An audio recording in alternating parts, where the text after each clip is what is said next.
the minutes approval. So we're looking at the January 11th, 2023 minutes. Do we have any amendments or a motion? Chair Hall, I have a couple of amendments. Great. Page 25, where it says class of 2023, it was supposed to be class of 23. Page. You with me, Jared? Yeah. I'll turn my mic on.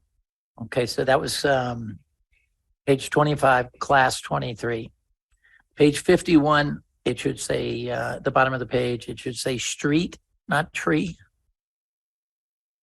And then page 64 at the bottom. Let me look at that one.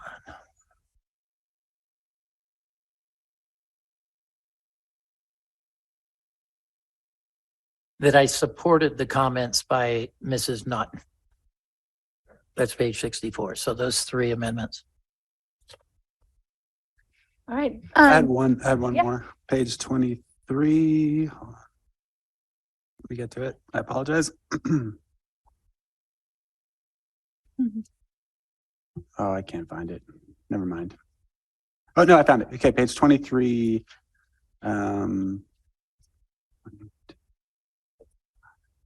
Fifth paragraph, last word should be changed to char, C-H-A-R, not chalk. Good catch. That was it. All right. Do we have additional corrections, or do we have a motion to approve the January 11th as amended? I move to approve the January 11th, 2023 Planning Commission meeting minutes as amended. Second. All in favor? Aye. All Aye. All right. Motion approved. Moving to the January 18th, 2023 minutes. Do we have any corrections or a motion to approve? I wasn't present, so I'll abstain from voting on this one. JK? Chair Hall, I move that we approve the Planning Commission meeting minutes from January 18th, 2023. All right. We have a first. Do we have a second? Second. And we have a second. All in favor? Aye. Aye. Motion passes. Public communications. Is there anyone here wishing to speak on an item that is not on the agenda tonight or online? All right. Seeing no one, we'll move to staff and board communications and disclosures.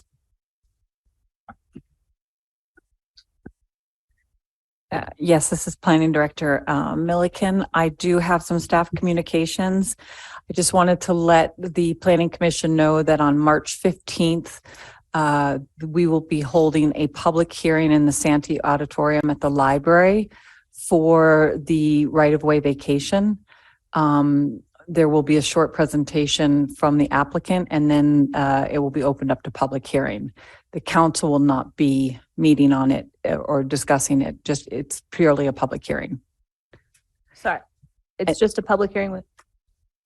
Yes. So, I mean, it's the applicant will present the proposal, and then it will be opened up for public hearing. And then, Yeah, I don't, Mark Hankin, Senior City Attorney, I don't want to oversimplify and say that council isn't going to discuss it. I think it's going to be primarily a public hearing for a listening session.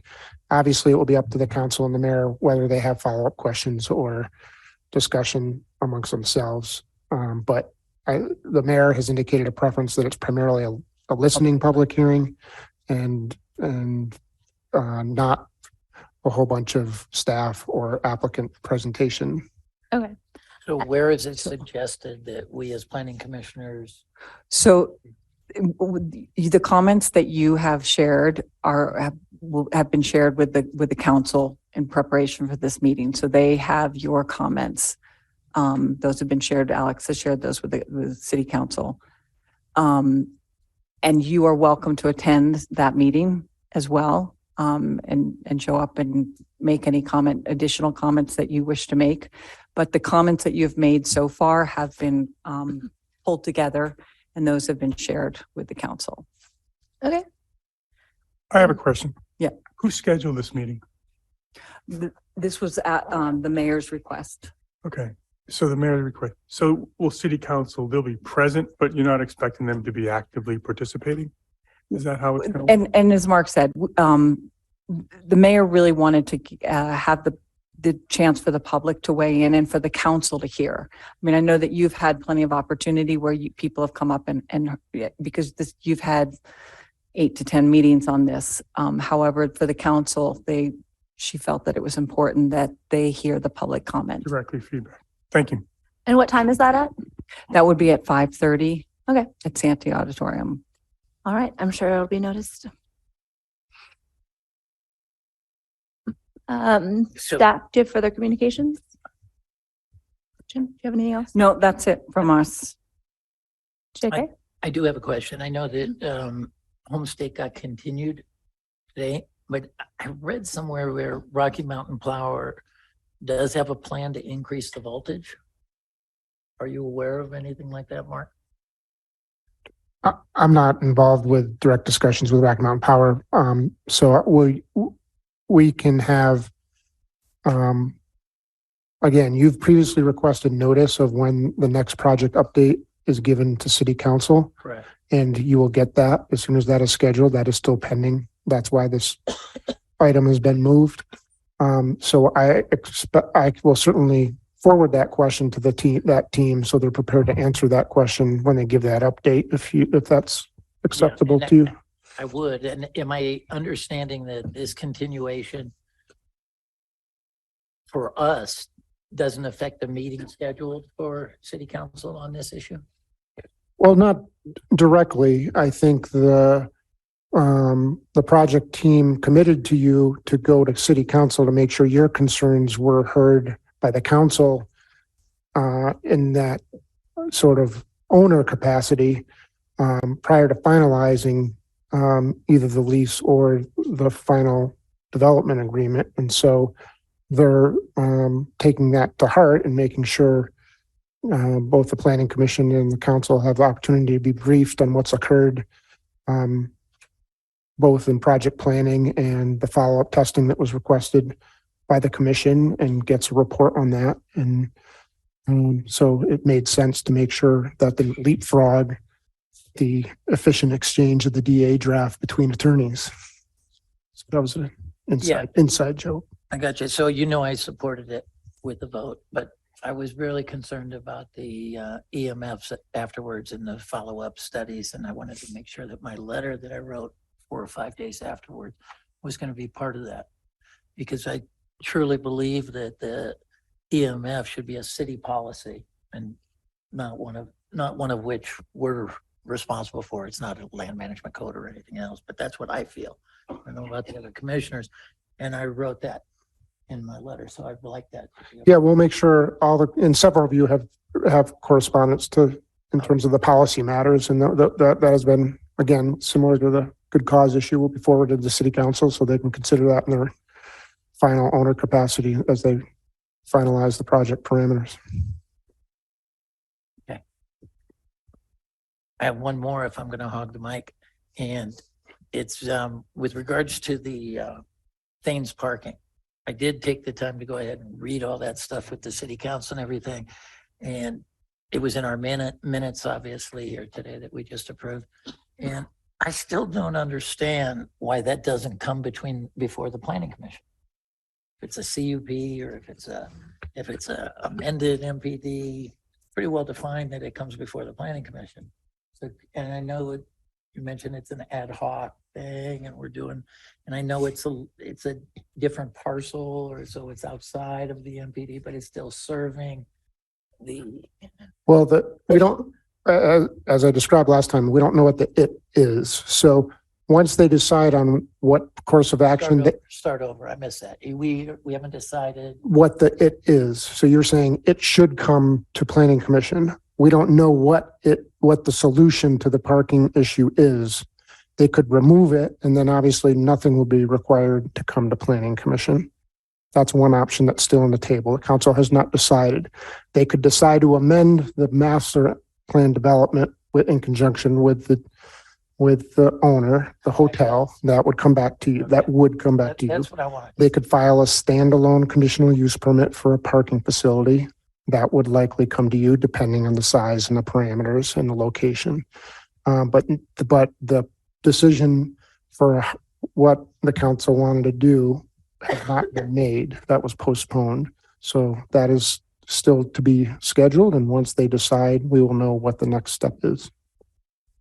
And they have allowed to just leave all that junk in the garage until they make their decision. The garage is a separate issue and there's been, there's been incremental enforcement on the parking spaces in the garage. So they're working on it. They have been.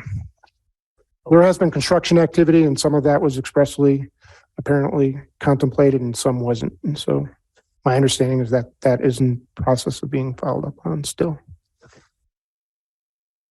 That makes sense. Thank you. Do we have any other staff or board communications or disclosures? All right, then moving on to continuations, do we have a motion to continue Homestake AMPD to a date uncertain? Chair Hall, I move that we continue 1875 Homestake Road Affordable Master Plan Development Agreement to a date uncertain. Second. And we have a second. Do we, all in favor? Aye. Aye. Any opposed? All right, motion passes. All right, now on to the regular agenda.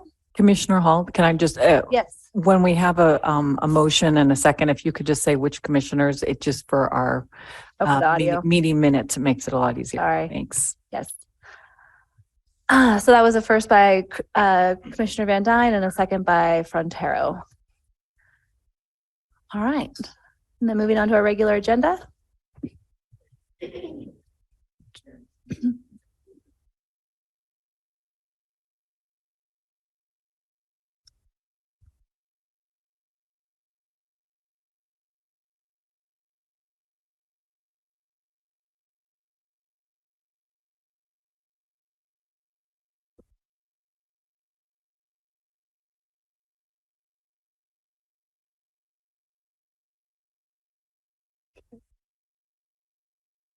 Not wanting to.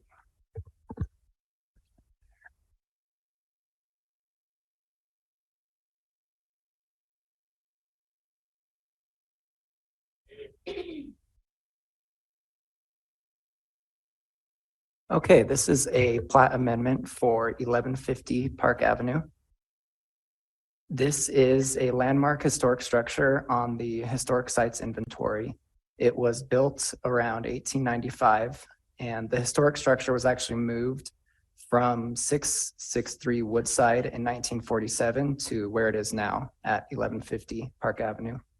The landmark structure sits on the lot line common to lots 12 and 13, and then the accessory structure in the rear sits on top of the block line. And it is located in the historic residential medium density zoning district. The proposed plat amendment complies with the historic residential medium density zoning district requirements. Condition of approval 7 outlines that the applicant must enter into an encroachment agreement with the city to correct the portion of the accessory building that encroaches 0.2 feet into city-owned property and record the agreement with Summit County prior to recordation of the plat.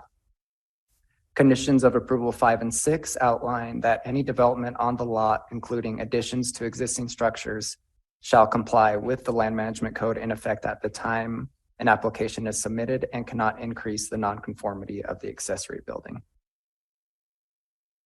Staff recommends conditions of approval to comply with accessory apartment, nightly rental, and parking requirements. Condition of approval 9 outlines that nightly rentals are prohibited in the accessory apartment and only allowed in the landmark historic structure.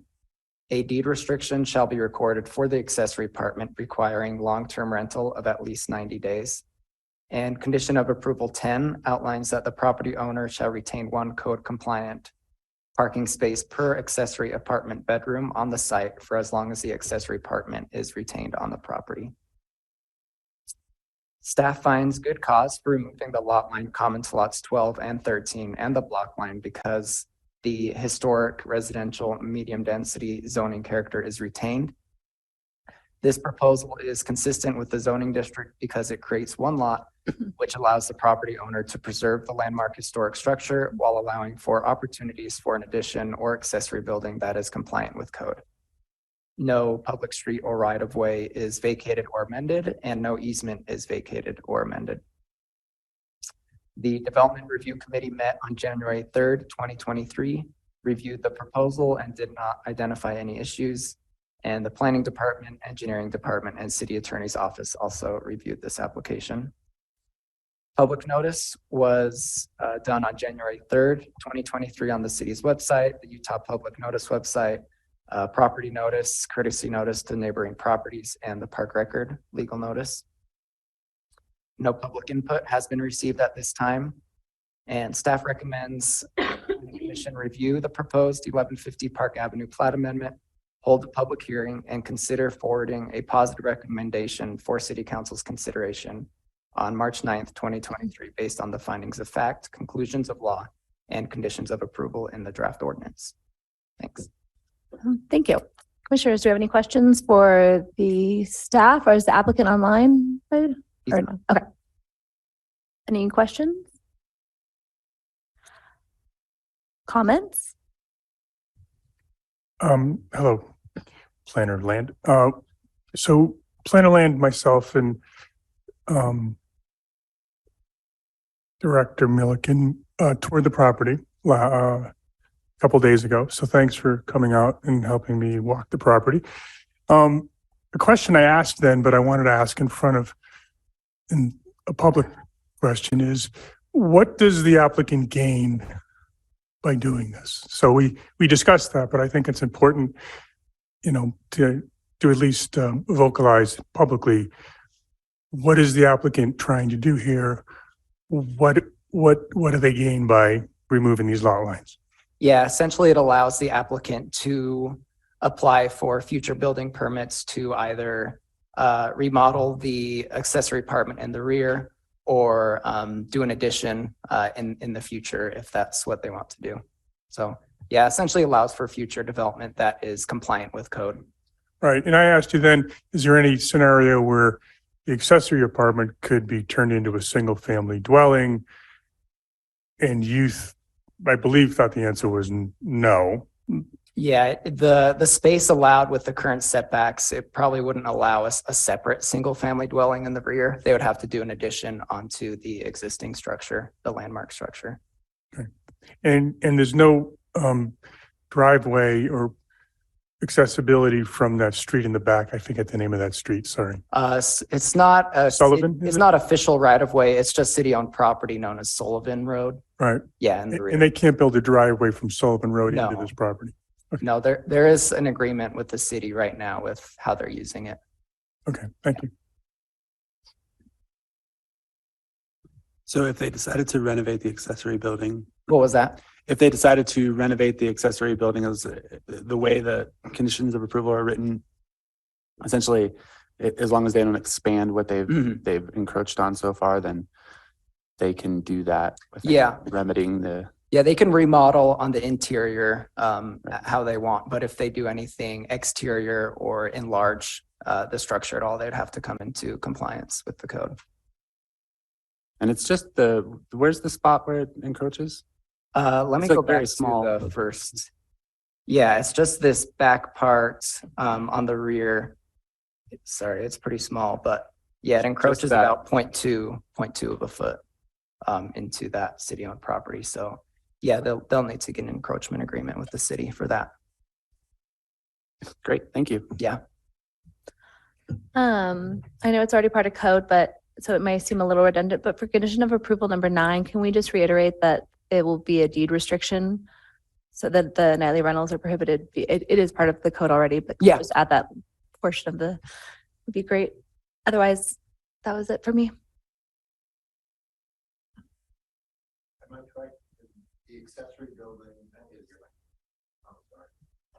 Am I correct that the accessory building is not historically protected It's not, and no. it can be raised, It can't be what? torn down? Torn down? It can be torn down. Yeah.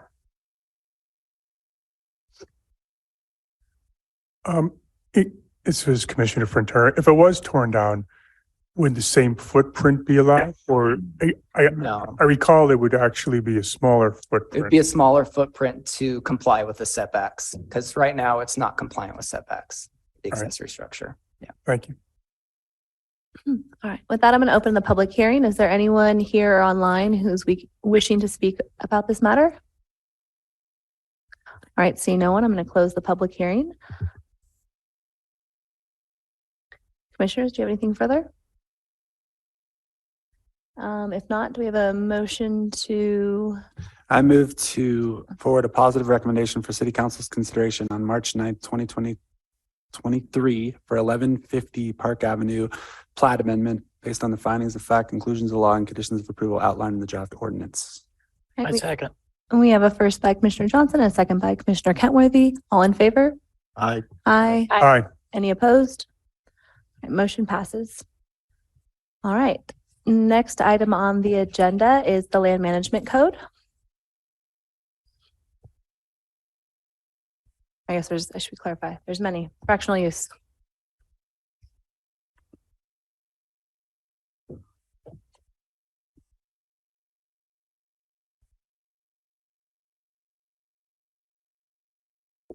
Okay, good evening, Commissioners, Planner Spencer Colley. Let me go ahead and share my screen. We are joined online by Bob Sertner and Ben Shapiro of the Bellevue HOA. So if there are any specific questions you'd like to direct towards them, they're more than happy to answer those questions.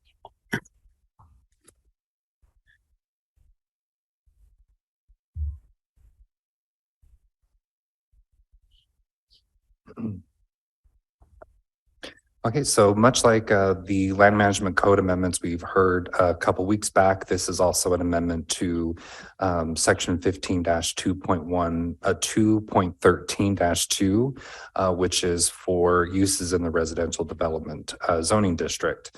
This application is specific for the Bellevue at Deer Valley Homeowners Association. Their specific request is to prohibit fractional use and private residence clubs in the Bellevue subdivision.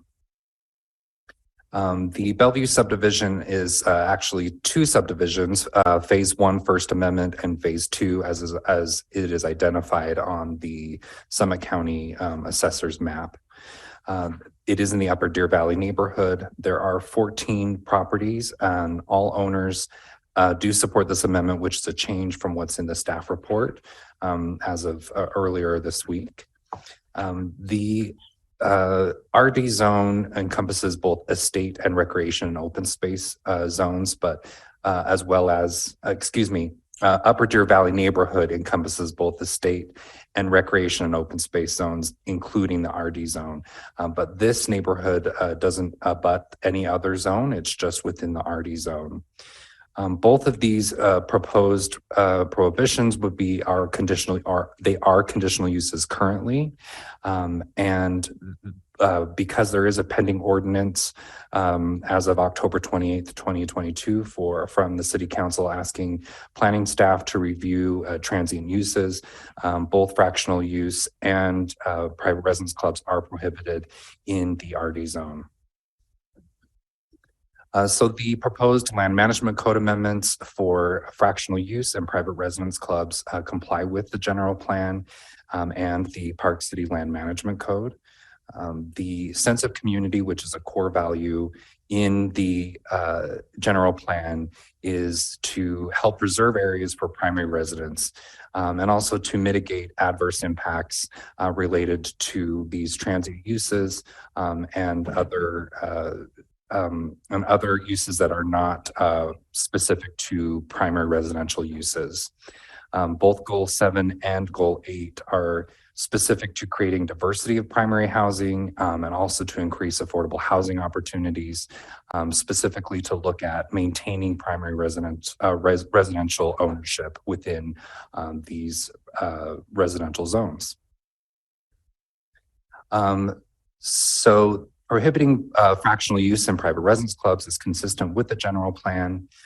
We have seen that since 2014, the land management code has been amended several times, as is outlined here in this slide, prohibiting transient uses within the RD zoning district, and also including nightly rentals, which is where it began in 2014, specifically with nightly rentals.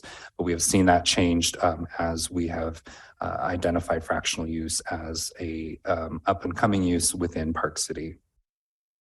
So the existing footnote number 10 will be amended to include what it reads right now is that it requires a private residence club project and conversion requires an administrative conditional use permit. And this amendment will include private residence club project and conversion private residence club project and conversion are not permitted, that is a very bad typo, are not permitted in the Bellevue subdivision phase 1 First Amendment and Bellevue subdivision phase 2. And existing footnote number 19 is specific to fractional use, and that will be amended to include Bellevue subdivision phase 1 First Amendment and Bellevue subdivision phase 2. Staff published notice on the city's website, Utah Public Notice website, and to the property on January 25th, 2023. The Park Record also published a legal notice on that same date. Staff has not received any public input regarding this application prior to the report being published. And so the recommendation is for the Planning Commission to review the proposed amendments, hold a public hearing, and consider forwarding a positive recommendation for City Council's consideration on March 9th, 2023. Thank you. Thank you. All right, I'm excited to see another one of these. Does anyone have any questions or comments for staff or I guess the applicant as well? Yeah. I have one question. I was looking at Exhibit A, the HOA approval, and I was just curious why it's not that works. It serves its purpose, we see, but like it's not signed by anybody, or there's no really authorization there. And I was just curious, I guess, just to you guys from more experience, like that's still unacceptable. I don't think it matters. Like, obviously I'm ready to move on, but it was just kind of a curiosity thing that popped up. If you look at it, it's just like a memo with no real signature or contact, not like signed by the president of the HOA. Is that standard practice? Like when you get letters like this? Mark Harrington, Senior City Attorney. It depends on the application where there's a condominium plat or a subdivision plat that requires a formal 2/3 vote. There is a more formal process in the both during the application and then on the plat itself. They're required to execute and notarize that signature, and things like this where they're merely just showing their next steps and their sort of concurrent process within their own HOA. It was, just letters or email attachments are sufficient because it's not legally necessary for us to do what they're proposing. They're just explaining that they're doing stuff on their end too, but it doesn't really matter. Okay, great. Thanks for the clarification. That was it. All right, with that, I'm going to open a public hearing. Is there anyone here or on Zoom wishing to speak about this agenda item? Bob, do you want to go first since you've led this? Oh, sorry. You're on mute. Yeah. Hi, my name is Bob Serger. I'm Vice President of the HOA for Bellevue Court, and Ben Shapiro is here as well. He's the President of the HOA. For what it's worth, we did sign the applications. I don't know if that counts for the signature. We just want to say thank you. We consider ourselves a primarily residential neighborhood in Upper Deer Valley, and we appreciate the opportunity to change our own code for the neighborhood to reflect how we feel about the neighborhood. I might add, first of all, I've been a homeowner here for over 30 years, but it's the first time I've attended a planning commission meeting, and it's very impressive. But we're going to go one step further. We also have 100% votes to change our CC&Rs as well. And we're going to, the attorneys are drawing that up. So we're fortunate that we have a street with 14 lots and houses, 13 houses, but homeowners that like each other and enjoy this, and we think it's important to keep it as a residential neighborhood. And I was pleased whoever cheered another, saying that this is another application. Thank you. Thank you. Yeah, I also think that it's very interesting that this is Upper Deer Valley. So in the discussions that we've been having about Lower versus Upper Deer Valley, it is interesting to hear an applicant that's from Upper Deer Valley as a primary residential neighborhood. There are quite a few of them, to be honest. I'm glad we have the opportunity to say there are many of us up in Upper Deer Valley who think of ourselves as primarily residential. Wonderful. With that, I'm going to close the public hearing. Do we have anything further from any of the commissioners? Or do we have a motion? I move to forward a positive recommendation for fractional use in private residence club in Bellevue subdivision phase 1, First Amendment, and Bellevue subdivision phase 2, based on, positive for city council's consideration on March 9th, 2023. Second. All right, we have a first by Commissioner Van Dyne and a second by Commissioner Johnson. All in favor? Aye. Aye. Aye. Any opposed? Motion carries. Thank you. Thank you, guys. All right, then moving on to our next agenda item, also land management, but we are switching staff. I know it is.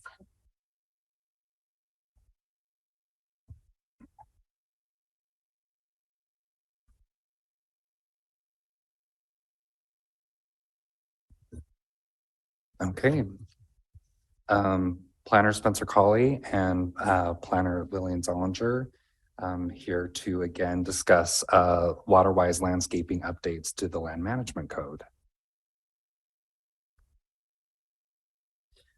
So we wanted to just give a quick overview of what has directed the changes to the Land Management Code. In 2019, the City Council identified potential and opportunities for the city to address water-wise landscaping as a means to mitigate changes within the climate, but also in ways to conserve water within the city as well.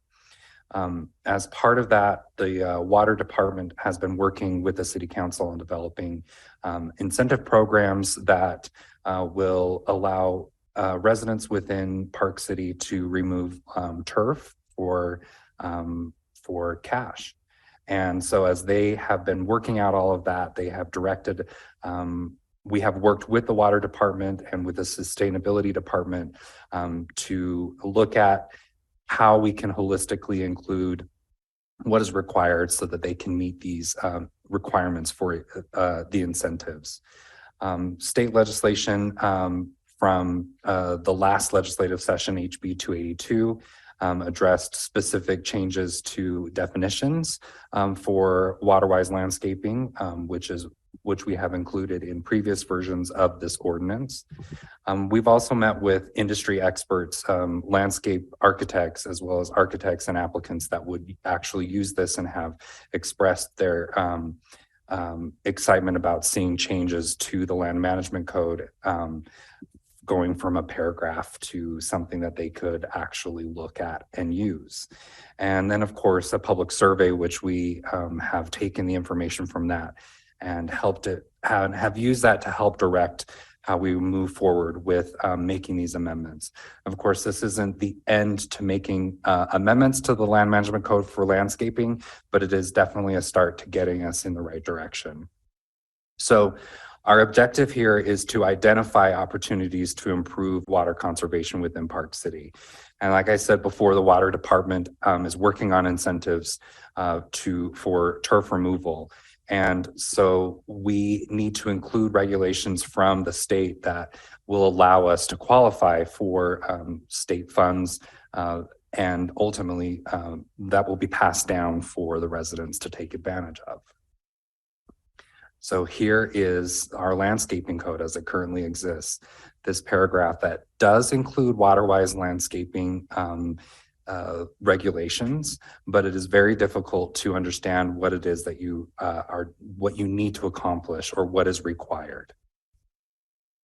So as we met the last time in January, since then we have reviewed recommendations from the Planning Commission, and in the staff report we have shown the original proposed amendments in red, and then updates that we've made since that as directed by Planning Commission in blue. And so we want to give a high-level overview of these updates and then open it up for a discussion and for direction as necessary. So one of the first things that we want to call out is that in Municipal Code Section 14-1-5, there is a plant species list.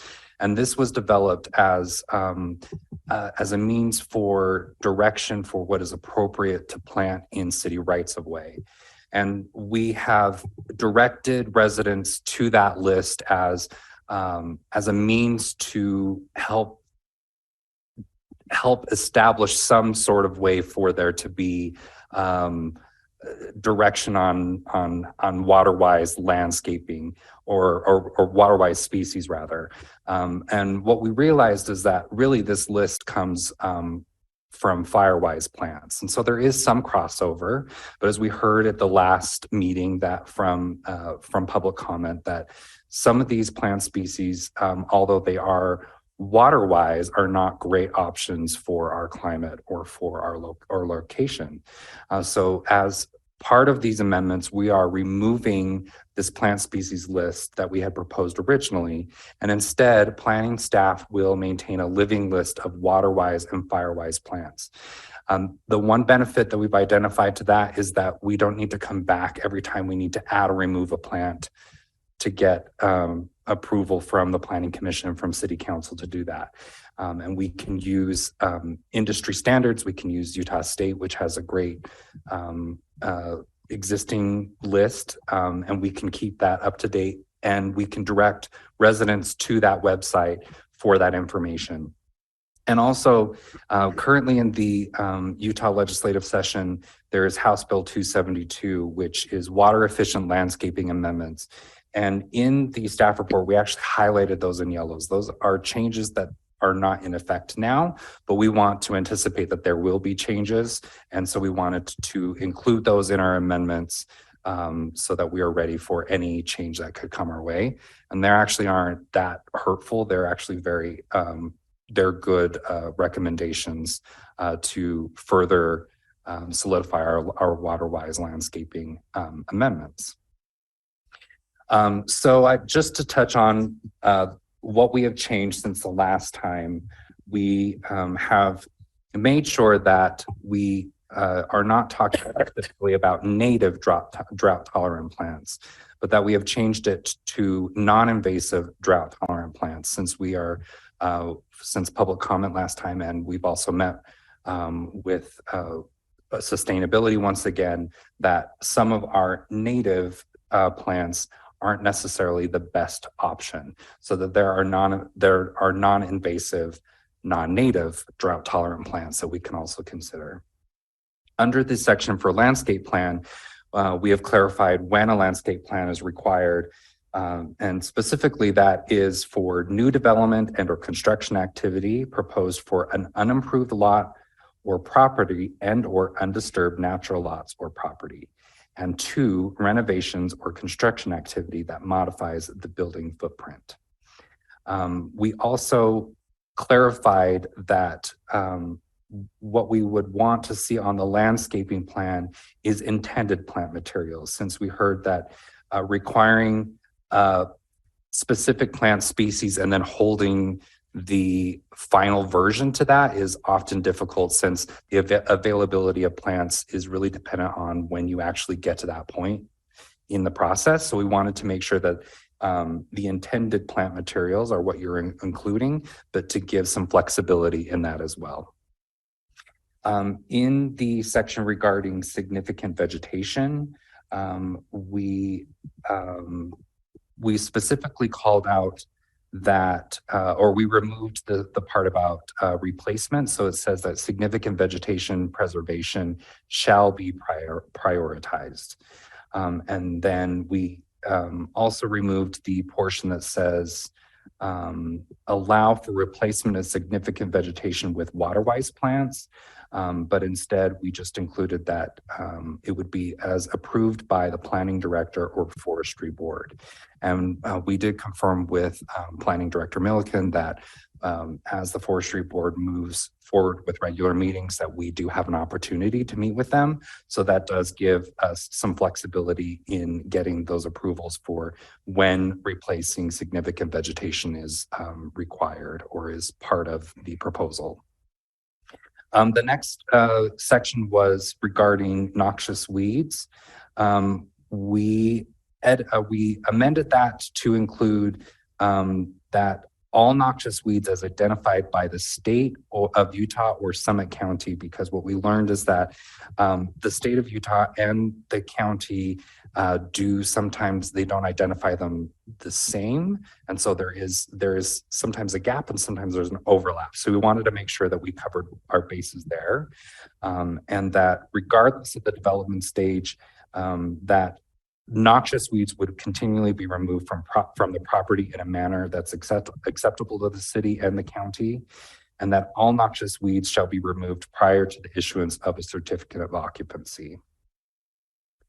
And then for the lawn and turf section, we clarified what was required for residents to qualify for the incentives as directed by the state. And so we originally said that these would be we included incentives as part of the language, but we removed that because they are required regardless. And so that includes lawn or turf that is prohibited in parking strips or areas less than 8 feet in width in a new residential development. We also amended what's highlighted in yellow in the staff report that comes from HB 272. And so that is, again, pending legislation, but it is something that we think we know we've heard from the commission and we wanted to include as well. So it actually drops the percentage of what is, it says no more than 35% of the front and side yard landscaped area in a new residential development shall be lawn or turf.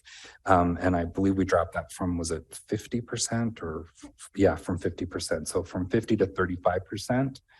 And part of this proposed legislation is a definition for active recreation area, which we had difficulty defining before because we had talked about when we wanted to if we needed to find certain aspects of this code that wouldn't be enforced. And so the state has gone ahead and defined an active recreation area. And we've included that definition in as part of the amendments for section 15-15-1.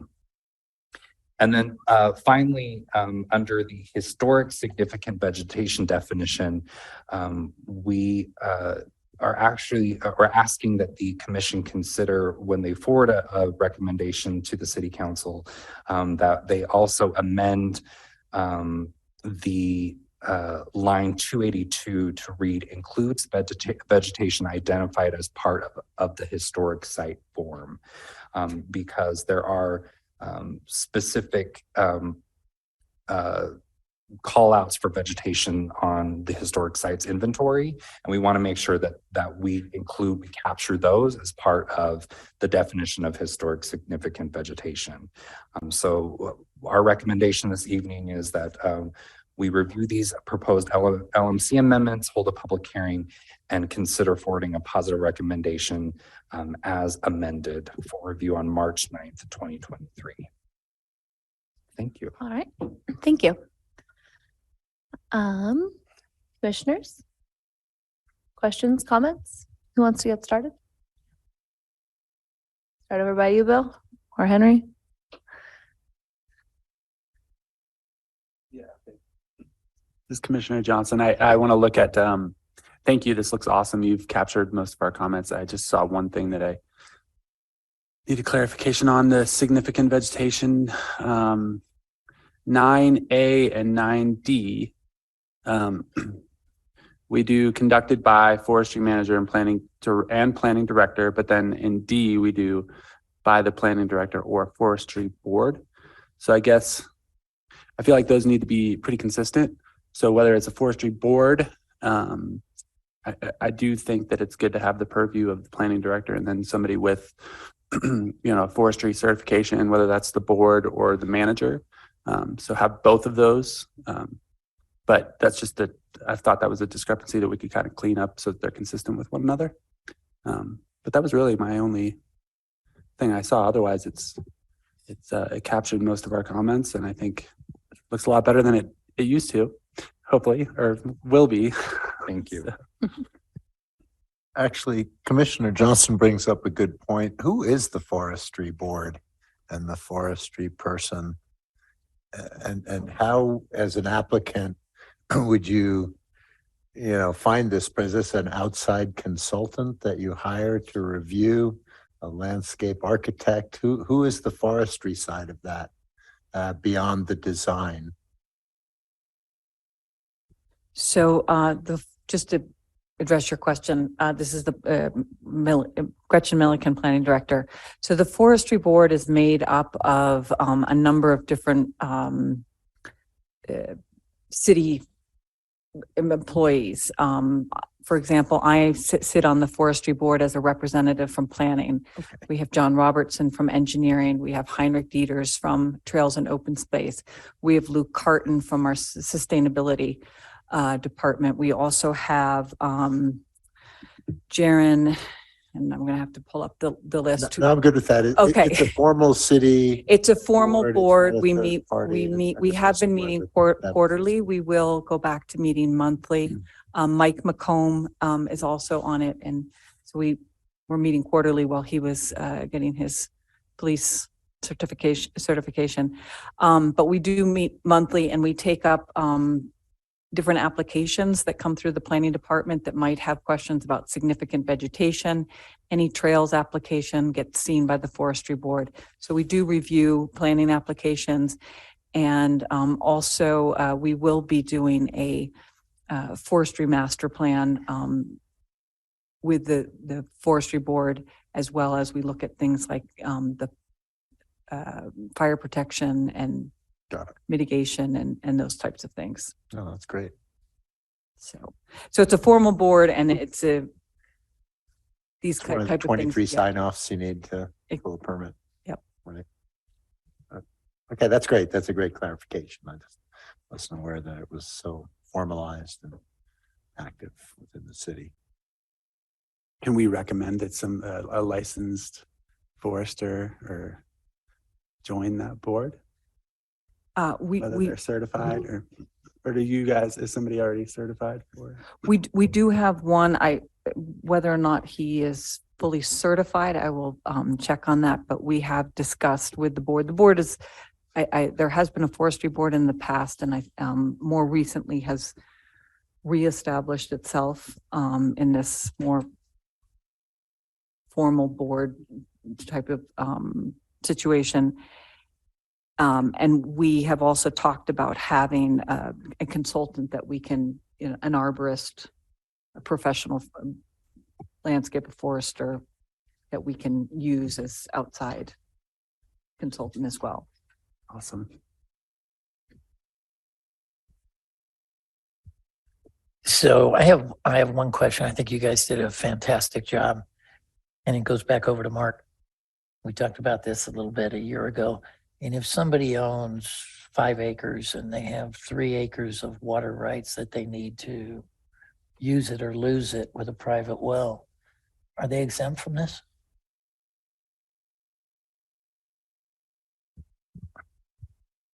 Mark Harrington, City Attorney. And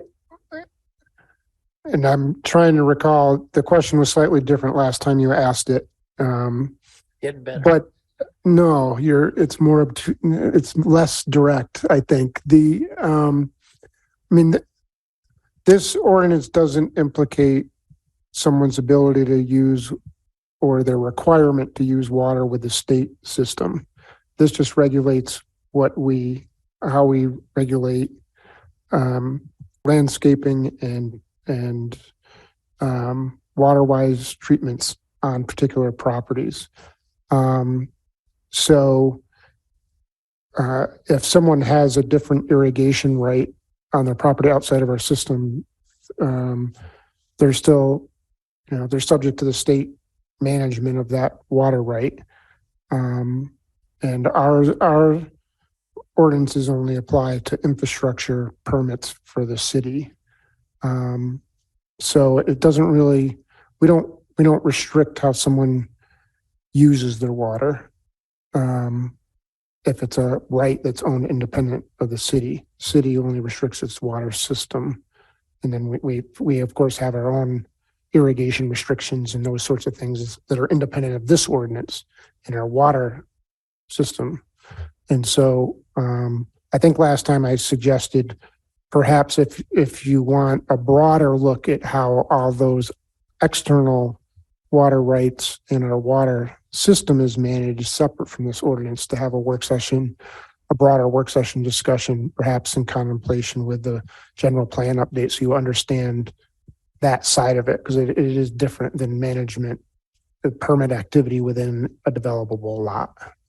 Yeah, what I'm looking for is an exemption where we can't force this on somebody that's going to lose their personal property rights in the water and the well below them. Again, they're two independent requirements, so I don't typically those types of requirements are not applicable to single family development or these types of lots. If someone has a broader irrigation right, like one of the farm properties on the entry corridor, Right. that's not being regulated by these permits typically. This only applies to the things that are defined for the building, and the staff has refined that definition in terms of the new development that is subject to this. These regulations are generally not ongoing agricultural activities, whether it be horse farm, husbandry, whatever. Those are non-development agriculture. Those are separately permitted use activities, not development activities in conjunction with single family or commercial development. So it's just they're not really subject to this. So we don't need an amendment to exempt them from this. No, because what you would have, you probably have some unintended consequences there of creating loopholes for inefficient water use that's contrary to the intent of because this is really aimed at facilitating conservation consistent with both state, because this is a big state initiative finally, but also with local initiatives. There's some inherent, and the state is looking this session at those inherent conflicts between the broader Western water philosophy and law that does somewhat conflict with, although there are statutory exemptions within the state system for conservation and water-wise uses. So the state policy also builds in some protections for conservation as well, but that's separate from what we're doing here. Thank you.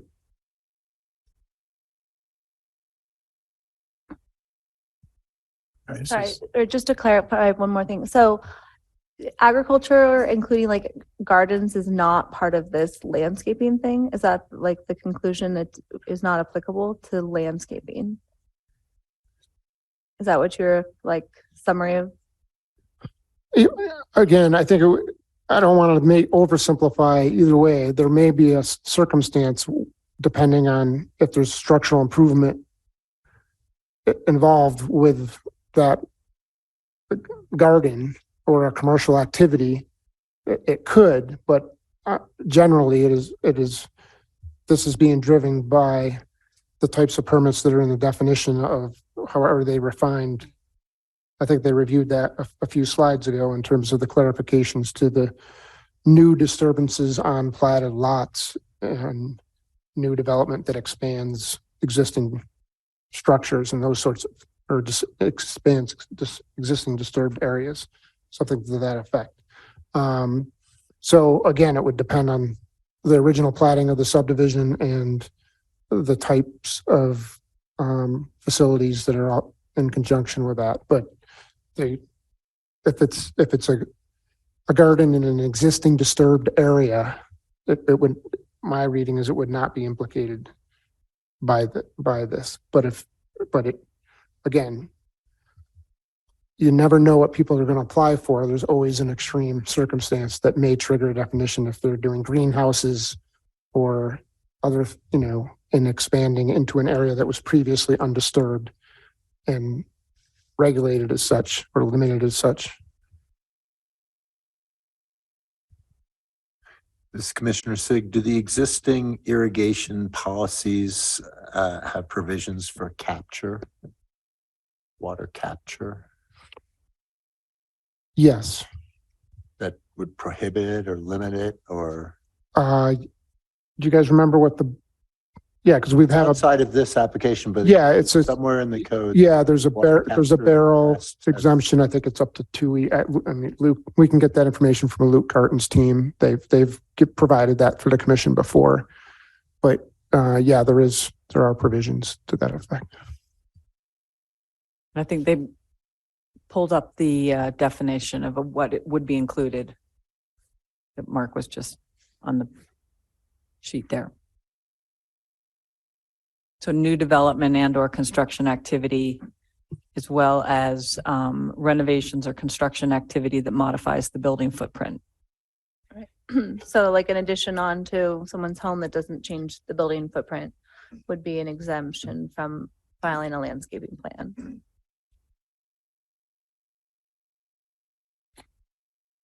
And then new development versus construction activity is it's just like building a new home, or I guess, not that there's that many undisturbed lots in town.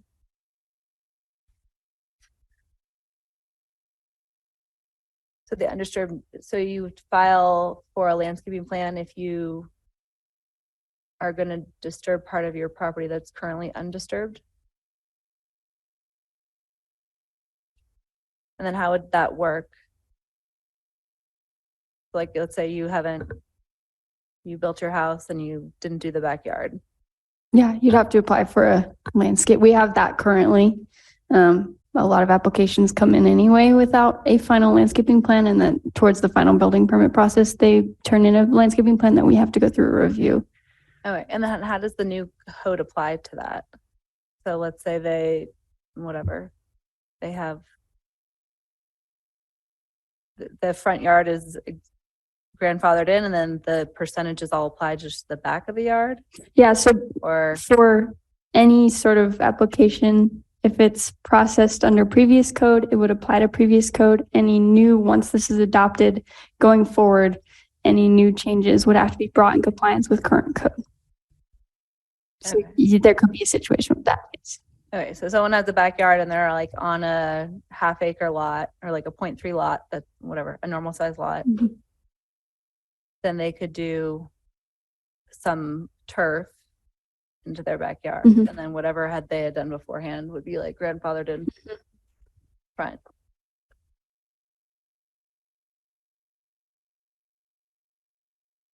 Seems like it gets complicated if you're in percentages of the backyard versus. Yep, it'll get tricky at first, but going forward, any new development that's disturbing as described here, going forward will have to be compliant. Okay, and then it kind of, I guess, corollary to that for like number 6D, the residential development.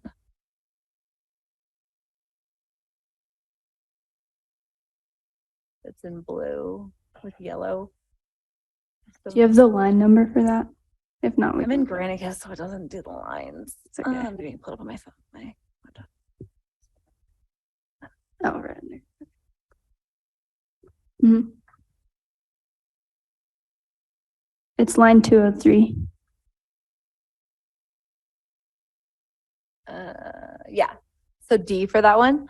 So no more than 35% of the front and side yard landscapes can have the lawn or the turf. So that's like if you're on a normal size lot, then it's of that whole area. So you couldn't allocate your whole area to be in your front yard. Yeah, and this is, again, this is from state. But yeah. Okay, so the state's saying no more than 35% in the front yard. Well, I can keep going, but I was gonna let all the commissioners go because that's what you do as chair. JK, do you want to go back? Sorry, I kind of No, I'm fine. got derailed off of your one comment. Yeah. Hi, it's Commissioner Frontero. I have a question for the planners regarding the incentive program and particularly the rebate pilot program. I know is it part of this amendment or it's just background with regards to this amendment? Yeah, so great question. So separately, our water department has been developing the rebate incentive program. And this, we just want to be in line with what they're doing. So if we have these requirements established, they can make an application and make sure that whatever they're requiring is lining up with our code. So it's not implemented in here, but it is something on the side that's related to what we're doing.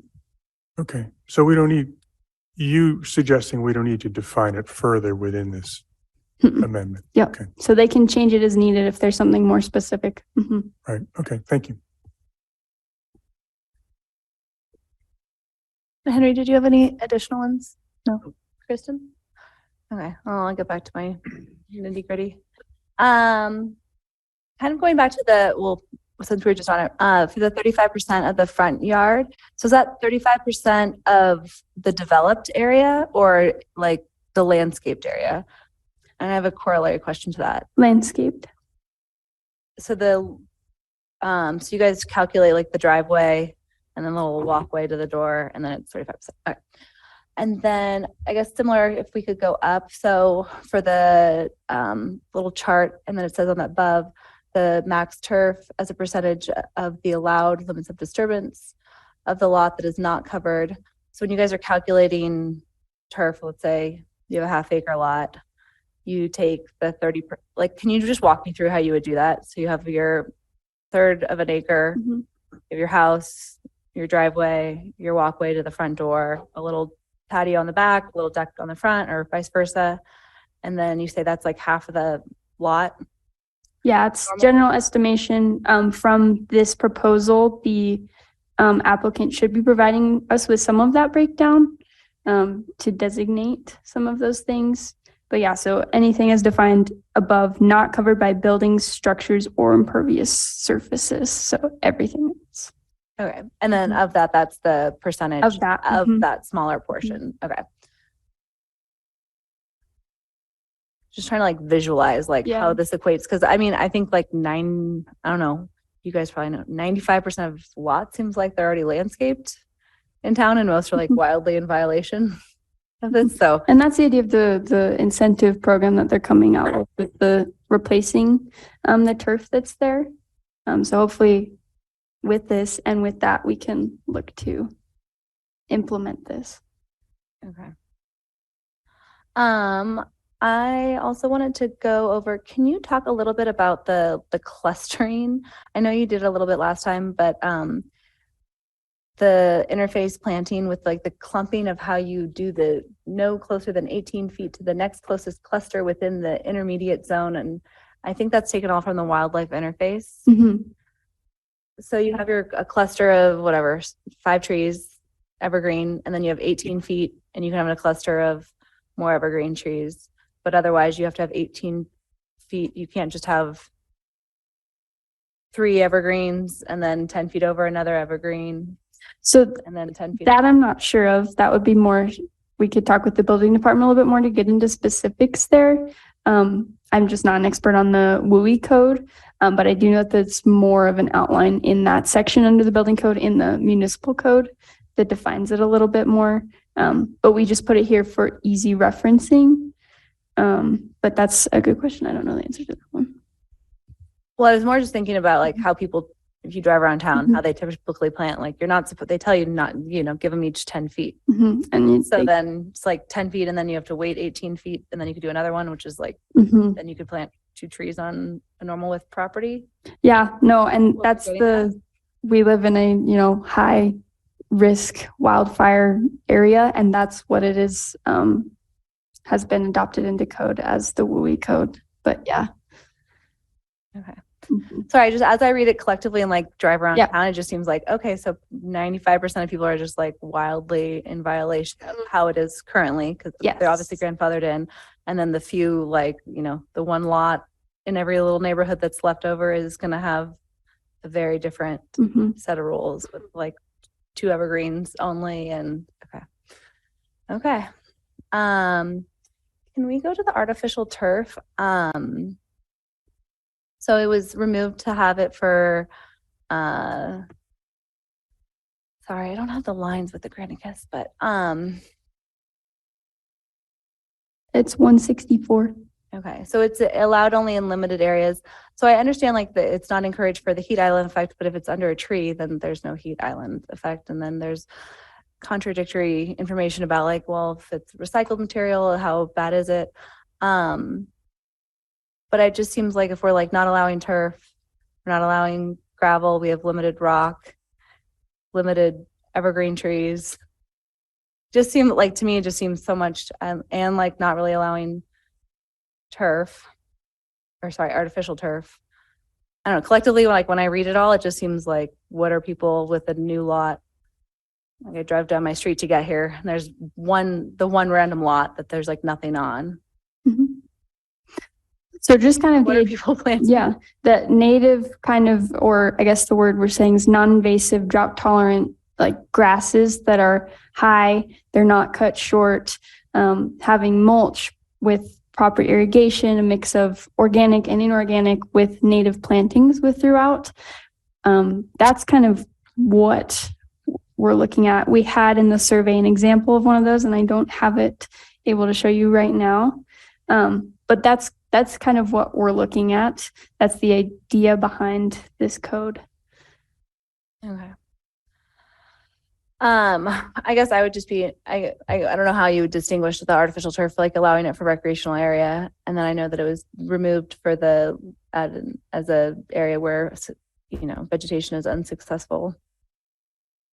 I don't know. I've had artificial turf before. It worked great. My dog pees on it. You wash it off. It's like, I mean, I read this as being like, yeah, you can use it if you want. It just doesn't limit. It says like, I guess you're just gonna have like limit the everyone. areas, you don't want someone making their entire backyard artificial turf. But I think, I mean, yeah, it discourages it, but it doesn't say in here that you can't use it anymore, which before it said not allowed at all. Well, it was allowed, but yeah. Yeah. Previously it was allowed. I guess everyone's just gonna be saying that they have like a big recreational area in their front yard or their backyard if they want it. Okay. Then. Okay. Can we have in the beginning for the waterwise that you guys are gonna have this drought list on file? Or for the approved vegetation that'll. Yeah, under number 2. Yeah. So the waterwise landscaping may be satisfied through approved vegetation. Is that like the approved plant list that's on file Yeah. and we change can- that, or it's not elsewhere or is it somewhere else? Like, because before we had it attached to it Mhm. and then I couldn't I find. think we have it somewhere else, but I don't know off the top of my head where. Oh, so on line 110, which is under number 4, section 1, it says refer to the planning department for a city approved plant list. Oh, sorry, where is that? Okay. For the city approved plant list. Mhm. Okay, and that's gonna be the approved plat list for the waterwise landscaping. Yeah, That's the one the we living saw list. before, right? That's like gonna just be the, So this city approved plant list will be this one is the one that's in the code, or is this the living list? This one's the living list. okay, so there's gonna still be a list within the code and then there's gonna Yes, be a list That's separate. Can we get like Mhm. 2 very separate names for them, or how do we distinguish Yeah. between the one that's in here So- that's like, The one in the code is specifically for plantings within the city right of way. It's something like that. That's what it's Okay. called. And this would be like water wise, vegetation, planning approved list or something. Okay, so the list that's in the code is totally irrelevant for the purposes of landscaping. Mhm. Okay. Yeah, if we could just clear up like a official sheet or something that we're referencing. Is there a reason we just can't make it an attachment to the ordinance? Just of the one that's in the code No, this one, the without needing to change it. We originally were editing the one that's in the code, and we decided to not edit it at all and have one that's live outside of the code so we can update it as needed versus coming back to make changes. Yeah, because we use like Utah State's resources, we use other states, U of U, and it updates and changes and is different for specifically Park City. It's a little bit different versus like up in Logan or in the Valley. But we could have a link to that. We can do that. Okay.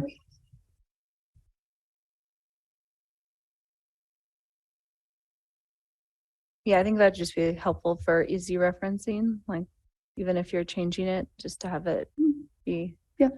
Because I was trying to figure out, what had changed, if anything, because I know Sarah Jo had some changes that she wanted within the list, but I couldn't find the list. Under 4, when we go to defining the 50% of any waterwise landscaped area comprised of, we were going to delete native. I think you deleted it in the number 2, but they were just going to be drought tolerant plants rather than native, since Sarah Jo had recommended that the way we define it would be. Is xeriscaping, is that drip system specifically? It can be, it varies. There's Okay. a lot of definitions. There's a lot of them. Yeah. Mhm. Okay. And then, this was probably one for Bill, but how do you replace the size of a significant vegetation? The type and size. Equivalent landscaping and type and size. Like if someone removes like a 50-foot evergreen tree, I feel like we've talked about this before. Are you asking me my? Well, kind of. I feel like you're more into this, but I mean, just when I was reading the actual code, Yeah, I mean, how does that work? I don't know how it works, but I would be fascinated. You can't get more like You a talk 10-foot about like tree. a evergreen, an old growth, pine tree that started when when we got a little more snow consistently. And how are you going to replace that with another pine tree that, pine trees are really not taking to our current climate, right? So how do you replace something that has a diameter of 16 inches? What do you replace it with? I don't know. Yeah, it just seems like So- hard for the code because the code is basically saying that if you have a 16-inch tree that you're supposed to replace with that, you can't buy it. So like, how does this practically work?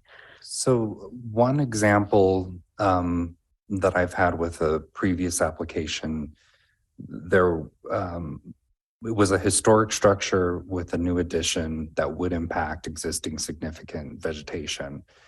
And we did a site-specific review with Director Milliken and with the applicant and with an arborist who identified that exact thing, that you could not replace in exact size and kind what was existing. But you couldn't also just throw in 10 trees and expect it to grow and be healthy. So that's why in this section, we talk about a site-specific review conducted by a forestry manager and planning director, so that we can have that specific designation. So if we are removing significant vegetation, what is the best replacement? And what will be a long-term viable replacement? Yeah, I mean, I think that's the best foot forward at this point, because I can't think of a better way to do it. And we change it to forestry board and planning director will give us, our local experts within the city, and then as well as the planning director's, overall view of whatever's being proposed or being replaced and why. I think it's the best we can do at this point, right? No, totally. It was more just like, it doesn't seem that it's practical that we can do the size. So I was just wondering like how that exception works, like if it, but shouldn't that just be reflected in the code? Right. I guess that's all like subject to the planning director or the forestry approval. But it's Yeah, not and stated this in is to here. give flexibility as well. So that I think by explaining or saying equivalent landscaping in type and size, I think gives you some of that flexibility. But we can also change that language to make it more specific. Yeah, I don't know what the answer is here. I don't know. I'm just pointing out something that confuses me.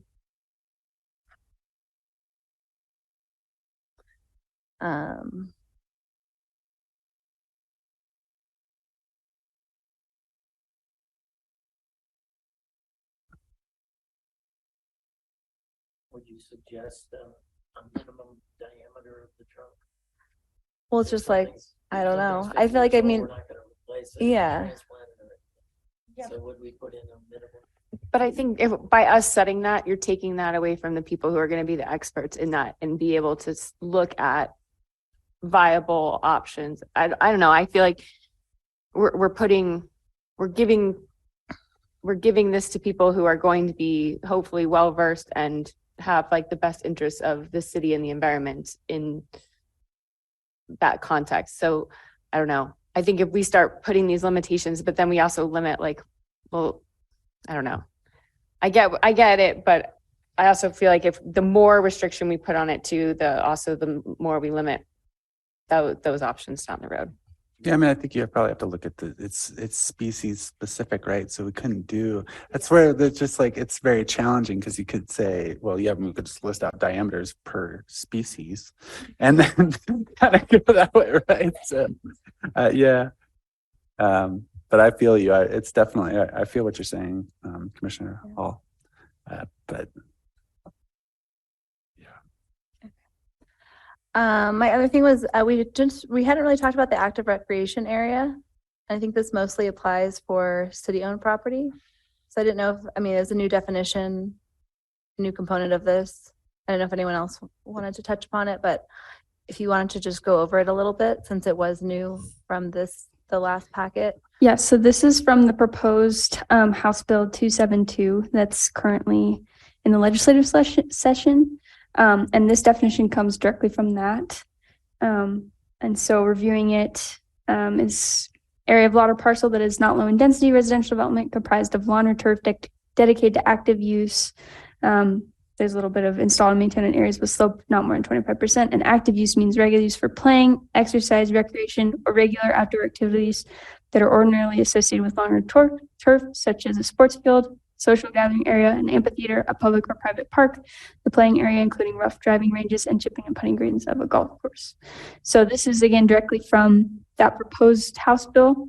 If there's an exception in there that we don't want to include, we can take that out. But then again, referring to line 209, which is 6F, where it says, hang on, sorry, my computer jumped.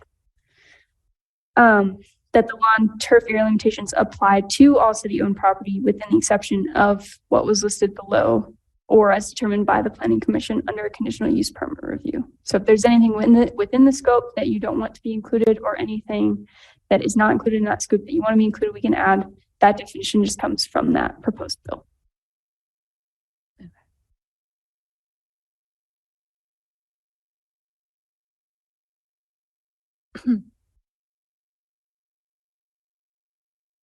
Yeah, everyone good with that? It's like the Deer Valley Amphitheater, is that 25-degree slope? I have no idea. Seems very steep to me. Probably 15%. 15, okay, Probably. okay.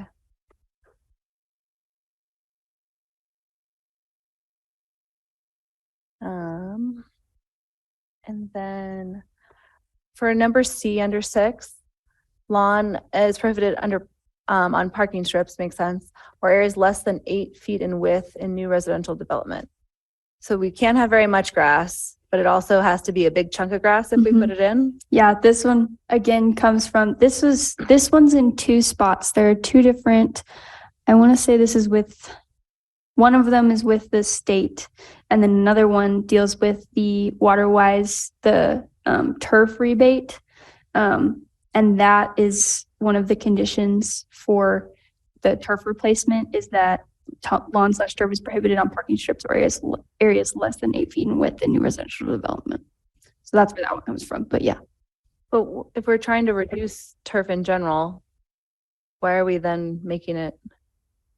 It has to be on a bigger section. Like if you're having like as an edging around some mulched drought tolerant plants, and then you have like a I think edging of, possibly partly because you can't effectively water Mm-mm. something that's less than 8, like spray. oh, if you do spray. Yeah. Yeah. Spray, you can't, like, there's not like a 2-foot sprayer. I mean, there might be, but that, I think that goes along with the not having like odd featured turf areas that can't be watered effectively. That's how I read it, kind of interpreted it. That's a hard area to water. Yeah. Effectively. Yeah. Mhm. Right. Okay. Okay. Then. Yeah, I guess my biggest holdups are really with the WUI with the 18-foot trees, like having to, if every tree has to be 18 feet away from another one, that gives me cause for concern. But I don't know how if that's like part of our code that's already there, then there's nothing to do about it. But seems like we're really not having trees. And I guess I would love to like carve out an exception for garden and/or, because I know previously on the approved drought tolerant list that basically didn't include any garden items. And so if someone wants to have a full backyard, if you're like on a 0.3 lot and you have a portion of it that's, you want your whole backyard to be a garden and it's on a drip line. I guess so if it's on a drip line, but it's a garden, then it's xeriscaping, and so then it qualifies. Yeah, so there's some, if the way you're, working with the soil, that can be interpreted, that portion can be interpreted as water-wise, because some places won't have, you're not gonna have plants everywhere, but if you're using mulch or inorganic or organic mulch in a way that is water-wise, that also counts. So it can count, it can be flexible.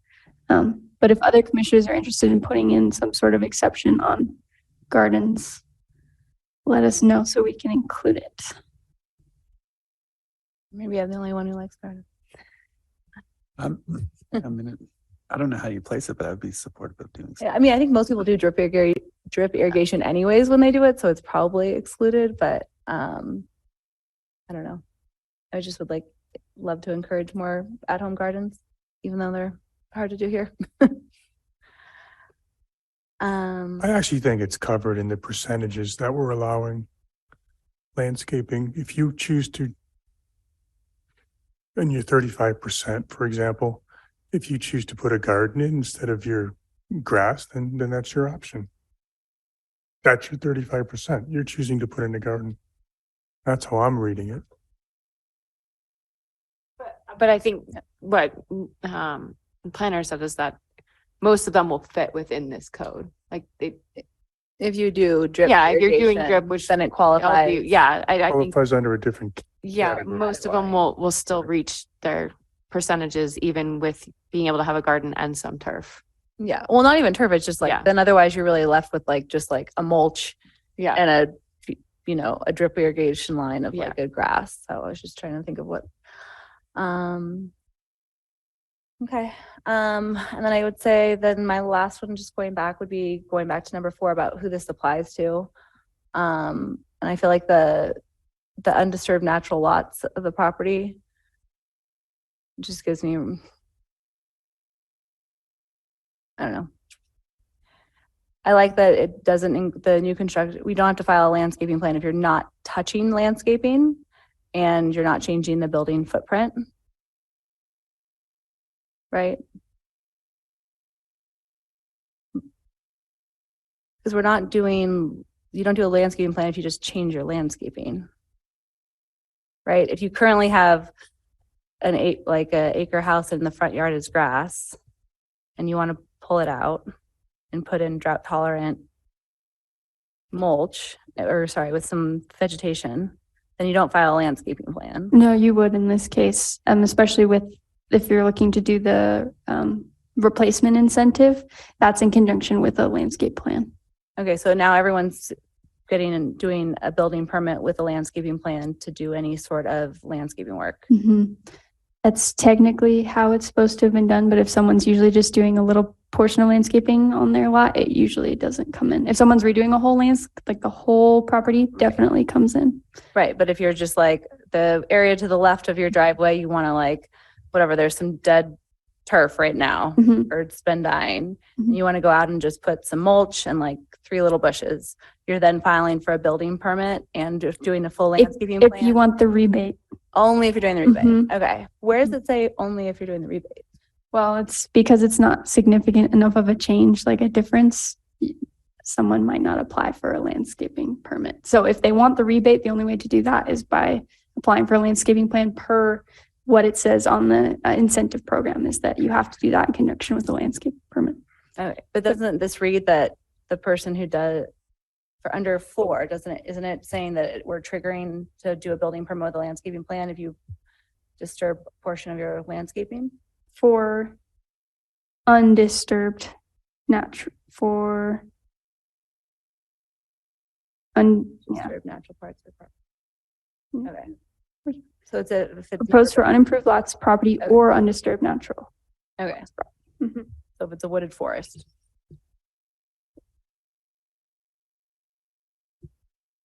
So do you think it's still needs clarification there? Well, I just thought, I think the second portion should be the renovations and construction activity. If it's not touching the landscaping, shouldn't be needed. So I think that should be added, because if you're not changing the footprint, but you're doing the landscaping, I guess it's like 3 components to me. So a third. I guess like when do we require this landscaping file? Like when is the goal for it to be done? So we're not wanting it if you touch your landscaping and you have an addition onto your home that doesn't change the building footprint. Right.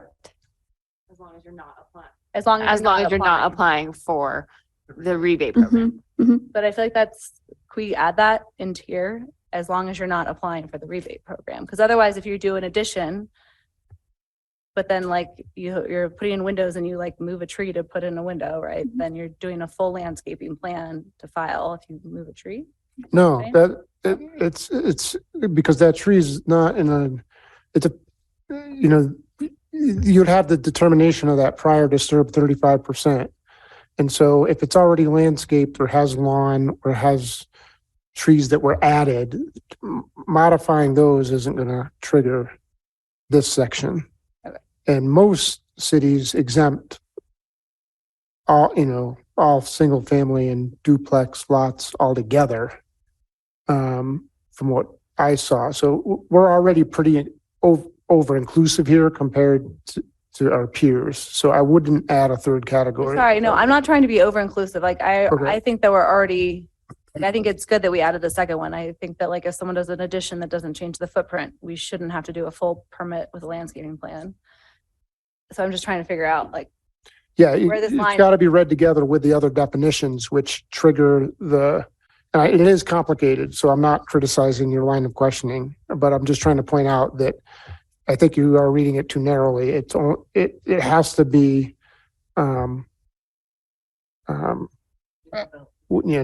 with both qualifiers. And so I think that the circumstances you've given would not require a landscape plan in your examples. okay. That's what I'm trying to ask. Like I was having a hard time like deciphering this. So then I was like, okay, well. And when it comes to the rebate incentive program, those funds may not exist next year. We don't know. So by including that is included in the application for the rebate, that you have to submit a landscape plan according to the requirements in the land management code, and to qualify as one of the qualifiers for the rebate program. So we intentionally didn't include that because the rebate program may not exist next year.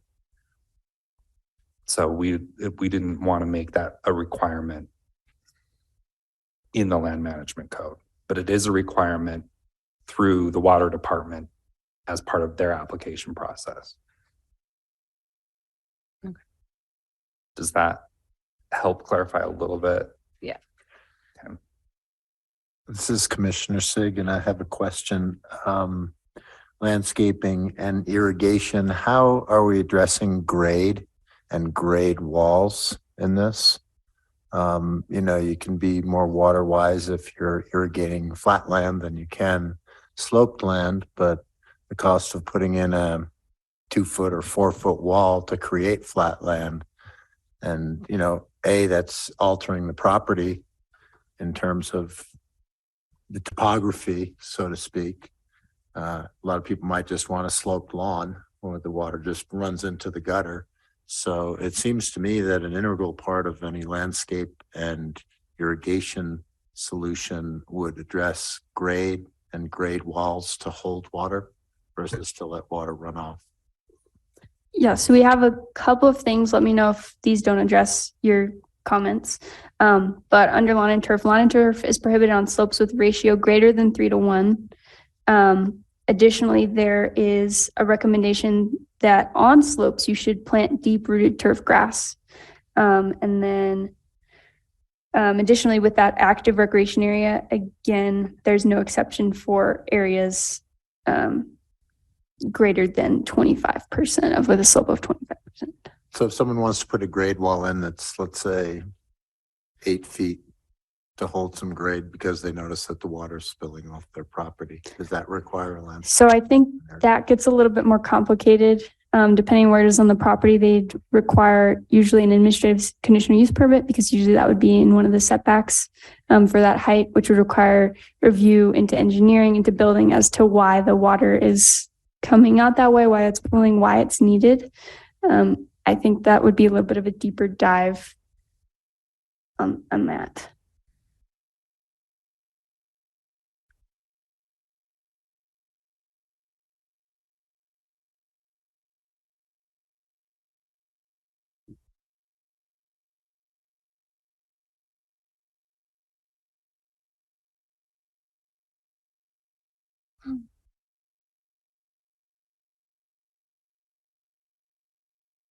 Anyone have anything further? I mean, I said this a bunch before, but I really wish we had like an example. I feel like I drive by the couple random lots in town that are like completely vacant, and I just cannot visualize, like, they can't have any rock. They can only have 20% gravel. They can, based on like their little area, they can have a little strip of grass. They can't really have turf. Okay, so like we're gonna have all these houses on the street, and then they're gonna have one that has so much limitation. Yeah. But then like we can't have you also can't have more than 20% even rock cover. So it's like, well, we're trying to do waterized, but you can't do rock. You're not encouraged to do turf. Our neighbors across the street actually just did Yeah, it, they and theirs is very much to what this, they stuck to kind of where this was going. It actually looks awesome. They did a great job. Their trees they still have their old growth trees. They were able to put in some new ones. They have natural grasses out in front that are going to come up this spring. I mean, I can see, the tree thing sucks because we're just used to seeing trees everywhere, but we also can't change the state, the WUI code. Like, we don't have the ability to change that. So, I mean, I don't know. I've seen some of the newer houses that do kind of look more like this. I think Park City Heights somewhat looks more like this a little bit, because they put natural grasses in, not much lawn except for play areas. So there are some, but I agree, like, you drive by lots and it is hard to visualize it. But I think that some of the newer lots do kind of encompass some of these changes, and they look still really nice. We're currently going to be updating our historic district design guidelines with illustrations to help explain the design guidelines, and included in that we will have a landscaping example for the historic district. But I agree with you, it might make sense to potentially provide some illustrations so it's clearer, or it's more comprehensive. So that is something we could look into, whether or not that would. So in your 18 feet and you're clumping. Yeah, it's And, like- and Still have what they're talking about when, so a drawing or an illustration. Like you have to be far from the house. I guess this is all just seems so different from how most of Park City is, right? Which is if you're just the last to build, you're kind of screwed, it seems like. But like, if you have to be so far from the house and you can't have, you have like so few trees, so spaced out with minimal rock or no rock, minimal gravel, other way around. No artificial turf, minimal regular turf. It's just like wood chips and some plants on drip line. And then it's applying. I guess I'd also, reduce who it's applying to. And we did review this with like local architects, local landscapes architects, and they seemed like they were good going forward with it, that it was something that they could accomplish. I mean, it's something we want all our residents to be able to understand. And some of these work in Old Town a lot. There are people we work with a lot, applicants that come in. So, but I understand that.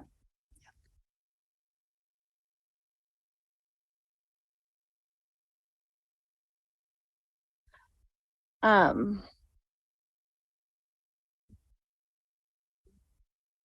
yeah. We open the public hearing. Is there anyone here or on Zoom wishing to speak on this matter? No. No? Okay, sorry. Thank you. We'll close the public hearing. Oh, sorry. There is someone on Zoom. Okay. Deb Renfro, you have been promoted.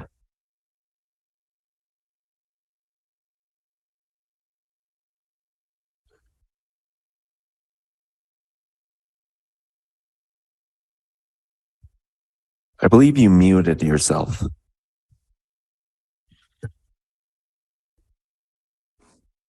Thank you. Good evening. I just wanted to raise a question because I'm just unclear myself. Deb Renfro, Old Town.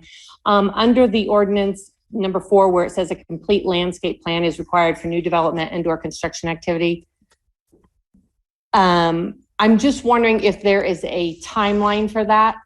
If it has to be submitted at the same time that the application, like if you're building a new place, does it have to come in concurrently or does it come in separately later down the road? That was my only question. Thank you very much. Thank you. Staff, would you like to answer? Yeah, I can speak to that. So with a new build, that is one of the submittal requirements is a landscape plan. Originally off the bat, usually another one gets updated or submitted towards the end of the process. That's one of the last things that's inspected because that's just be constructed, all of the materials are moved, and then planting happens. So it is one of the initial requirements. Additionally, with our historic district design reviews, that's one of the requirements that comes in. And it's usually conditioned with an updated plan later on in the process to confirm. And this is Commissioner Johnson, does the updated plan go back through the review process? So it doesn't go through the whole review process. Usually the planners who did the projects reviewing it and the building permit phase, and then they just double check to make sure that the changes they make, if there are any, are still compliant with code, which right now we're just comparing it to that block of a paragraph in the code. So.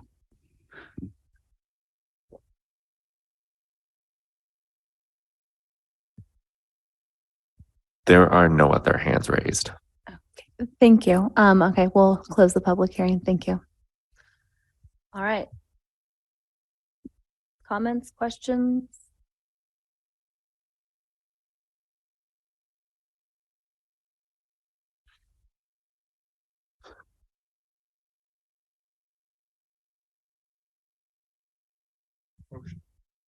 I'd say I have a couple. So 130, just to piggyback on my original comment. So 137, 142, and 162 and 163 on the applicable sections of those sentences, it should read planning director and forestry board, right? That's where we're at. Because originally when we started this, it was a forestry manager, and then we found out that we don't have one.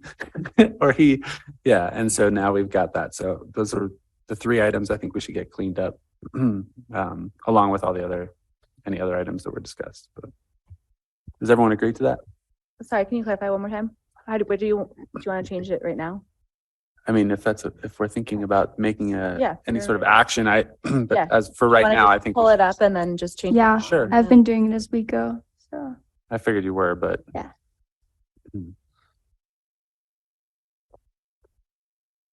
no, you can't see it. Hang on.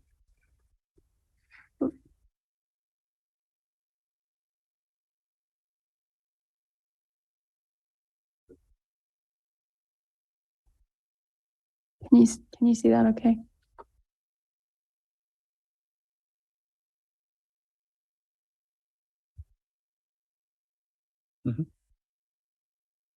does look good. Just get the last 162.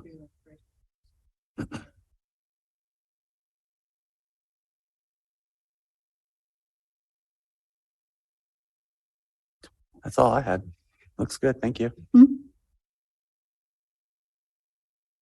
you want us to run through the changes really quick? Sure. Okay. It's in green. Okay.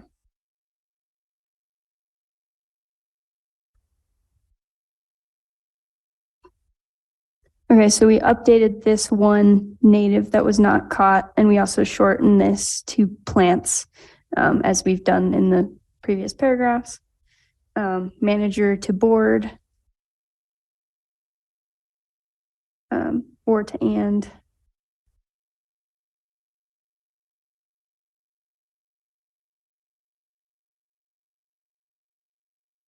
Okay, and then the last thing would be updating the historic significant vegetation, as Spencer pointed out earlier.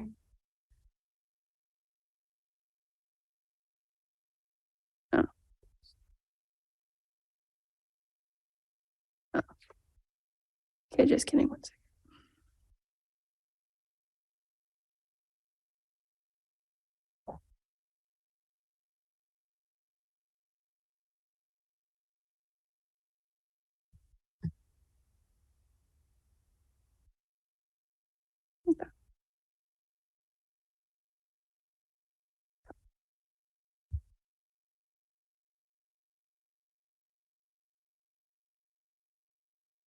And I believe that's the last change. Yep.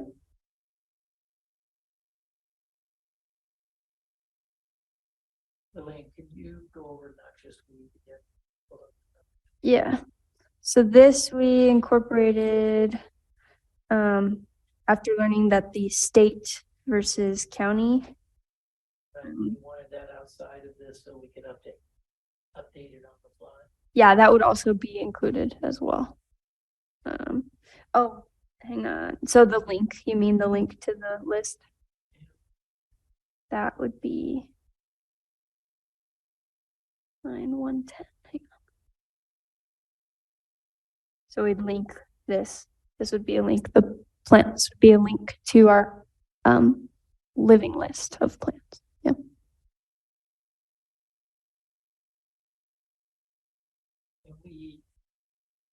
We address the noxious weeds at certificate, I'm sorry. We address it at the certificate of occupancy, and do we do it Yes. before the project as well as during the project? Yes, that's We put that in there before. yeah, hang on. I don't know where it is.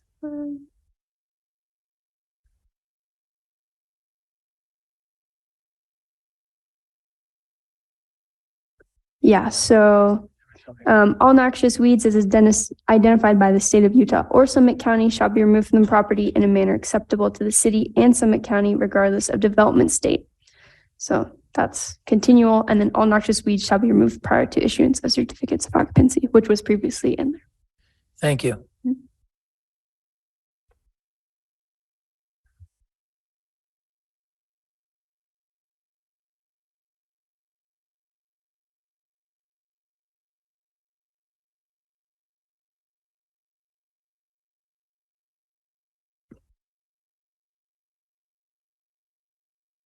For number 6F, is a CUP, that's going to planning commission for turf on city-owned property that's not an active recreation area? Or is that an administrative CUP?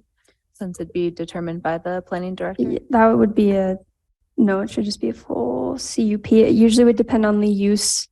So in a zone, depending on the use, something like a city park or a recreation area usually is a conditional use in zones.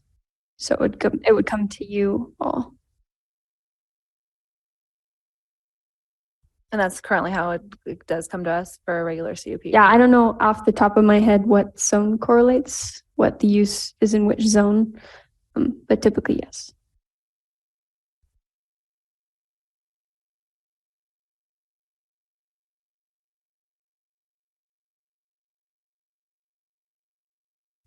There's on that, on 209,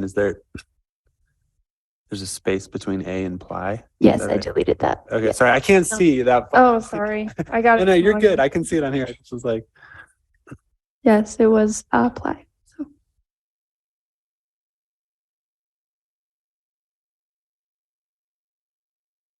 Is the city planning on doing any grass rebate program for themselves? Like ripping out any of the grass that's currently like non-functional grass that's just aesthetic? sure. I'm not aware of at this moment. The program is brand new, New. so we haven't done that kind of, but it's something we could take up at the forestry board, for example. Yeah, I'm just curious.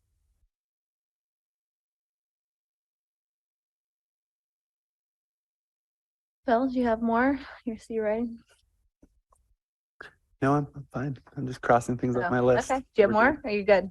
I feel comfortable with where we're at. I'm good.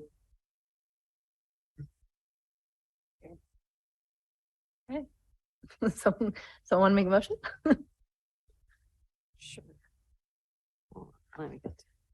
I moved forward a positive recommendation to the city council for review on March 9th, 2023 for the Water Wise Landscaping Land Management Code amendments as outlined in the amended draft ordinance. Second. Did I correctly do that? Yeah, nice job. Second. So we'll have a first by Commissioner Johnson and a second by Commissioner Van Dyne. All in favor? Aye. Aye. Any opposed? Motion carries. All right, more LMC. Thank you. Great work. Thanks, guys. Oh, can we take a couple minute break? Yes, of course.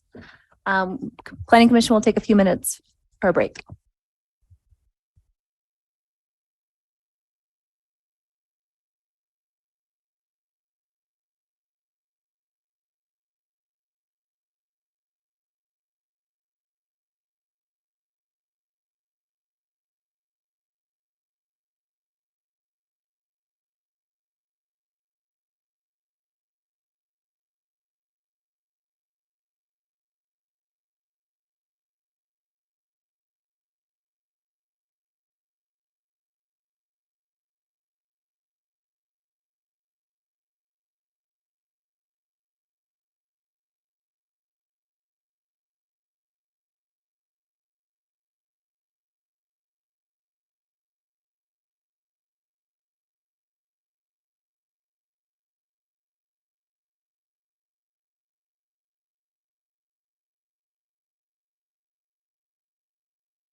All right, good evening, Planning Commission, Rebecca Ward. And the next item is a work session on accessory uses and master plan developments. And accessory uses are intended to serve the needs of residents on site and is part of a master plan development review. And in the current land management code, there are some accessory uses that are exempt from unit equivalence, if that is reviewed as part of an MPD. Some of the challenges that this can present is when accessory uses that are intended for people who are already on site over time transition into different uses that might open up invitations for people from off-site to come to the site, and parking and traffic and those impacts may not have been fully evaluated. The Planning Commission did conduct a work session in December, and what is outlined in the staff report incorporates the initial input. So the first accessory use that the Commission has reviewed is support commercial. This is oriented toward the internal circulation of a development to serve the residents or users of the development.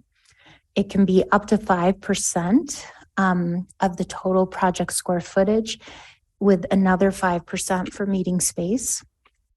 And the initial input from the December work session was to limit signage and marketing to interior spaces, to remove the allowance for meeting spaces, to limit support commercial to a hotel under one ownership, and remove from nightly rental condominium projects, capture affordable housing obligations, and tie the maximum support commercial to net square footage with a cap rather than a percentage of the total floor area, and consider the impacts of conventional chain businesses within the support commercial use. So the redlined amendments include the changes that were recommended by the Commission in the work session to limit these to hotels. And then with the 5% of the total floor area of the unit equivalents approved, or capturing or setting a total square footage maximum to address some of the challenges that have come up for much larger projects that have come before the Commission for review. And also clarifying that the affordable housing obligations be calculated as part of this review, and removing the meeting space. The next accessory use that the Planning Commission reviewed was the residential accessory uses. And these are outlined here. These are the current uses listed in the code that range from ski equipment lockers to saunas and hot tubs, exercise rooms. And the initial input was to limit residential accessory uses to functional spaces and to clearly define what those are, to evaluate whether public restrooms should be included as a density bonus, to add childcare facilities, and to consider vehicle miles traveled when evaluating laundry storage employee facilities. And so the building department reviewed some of the questions that came up in the last discussion about when public restrooms are required for like a hotel or a residential, a nightly rental condominium project. And whenever there is common area that is part of a residential project, public restrooms are required based on the amount of common area and the proposed occupancy and uses of that common area. The only time that public restrooms would not be required would be for a residential development that has no common areas. And so as a result of that, we would recommend removing that allowance from the residential accessory use. Additionally, the building department reviewed the functional spaces and helped come up with a definition that would align with the building code and how they evaluate things like mechanical rooms and those things that are required for the operation of the building. And so the proposed amendments would remove a significant number of the allowances outlined in this list, and then limit and define mechanical rooms and shafts limited to electrical, heating, ventilation, plumbing, and air conditioning equipment and ductwork necessary for the operation of the building, which is similar to how these projects are evaluated through the building code. It would continue to include laundry facilities, employee facilities, hallways and circulation, elevators and stairways, and then adding a child care center. The next accessory use that the Planning Commission reviewed was the resort accessory uses, which are listed here. And the input was to capture the affordable housing obligations and parking and traffic impacts, to remove uses required for business operations like the administration allowance, removing terms that could be broadly interpreted like instruction facilities, and to consider vehicle miles traveled when evaluating maintenance and storage facility allowances. And so the proposed amendments would require that the employees generated be included in the affordable housing obligations and be calculated in the parking and traffic requirements for the project, and then removing administration and instruction facilities from those amendments or from those allowances. And then the last item that was discussed in the work session is the resort accessory or the resort support commercial uses, which are outlined in some limited zoning districts. And there's an inconsistency that we recommend amending the code so that it's consistent throughout, so that when there is resort support commercial allowed in a zoning district, we would include a footnote that says that that is part of an approved master plan development. It's not a standalone allowance. And then there is no carve out in the current land management code for a density bonus for the resorts support commercial specifically. So the amendment that we would recommend is making sure that in each use table, there is that footnote that makes that connection, that is tied to a master plan development approval. We did receive public input, which is attached as Exhibit A. And so the staff report and what I've just outlined is what's been incorporated to date from planning. So we would love to hear your thoughts on additional recommendations. And that's all I have. Thank you. Does anyone want to get started? I'm so sorry, I left my water bottle outside.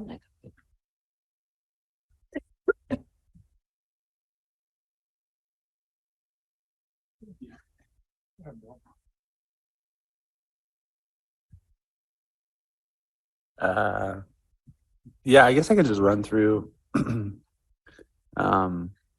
changes. I have nothing. I guess I'm going to jump down to residential accessory uses. And I still don't believe that the laundry facilities needs to be included. That's an amenity that can help with the sale of whatever development and use is out there. We have 2 laundromats in town, right? One on Main Street and one over by White Pine. And I feel like that's more, I guess I'm wondering, like laundry facilities would be needed really for affordable housing buildings and but most of these like kind of, am I saying this wrong? I'm thinking of the Prospector, which is the Silver Mountain buildings. You know, they recently finally upgraded and put their own laundry facilities in. So now it's become like something that's going to be required in any development. So I don't feel like giving them an additional density for that. And I think there was a point on the drive time at the last meeting, and I would agree with that. But I feel like at this point in our, laundry facilities are going to be included in any real sellable unit, market rate unit. So that was the one thing I saw on there that I still think it should be removed. But that's just my own opinion. And I still get confused on the resort accessory uses, because like, when will we actually be using, going to the next point, right? So a lot of the development agreements already kind of have things carved out. So when will these resort accessory uses be applied? I still have that question, so perhaps I missed that from last. And because I look at it, and so we go through that list. So a lot of this, looking at the two development agreements, if we set those aside, those particular properties, we're going to be looking at resort accessories. And again, like, I'm all for, lost and found, first aid, mountain patrol, emergency medical facilities, ticket sales, equipment, ski check. To have, those items are, yes, we want to promote those, but they're also just, smart business model for any sort of proposed use, right? You're going to want those things so that people want to come and use the property. So I would prefer to strike those, or I just wonder what the whole point of this resort accessory uses section is. So I'll start the conversation there. That wasn't I didn't, a little scattered there, but those are my initial thoughts. Rebecca, do you want to answer his first question? The first question about the laundry facility? Oh, sorry. I guess or the second one, like, who is about the who is resort? this intended to apply to? Yeah, and in the code, accessory uses associated with an approved summer or winter resort. So it would be the larger projects. And I think there is a section from the general plan in the staff report about flexibility with resorts as they change over time. And so this code that was put into place in the early 2000s, I think, was in part to allow some of that flexibility for additional services listed here. This is Commissioner Frontero. What if we just eliminated all of these? What would that do? Who would that impact? Specifically with the resort accessories. So the Exhibit B to the staff report outlines the resorts. I can pull that up here.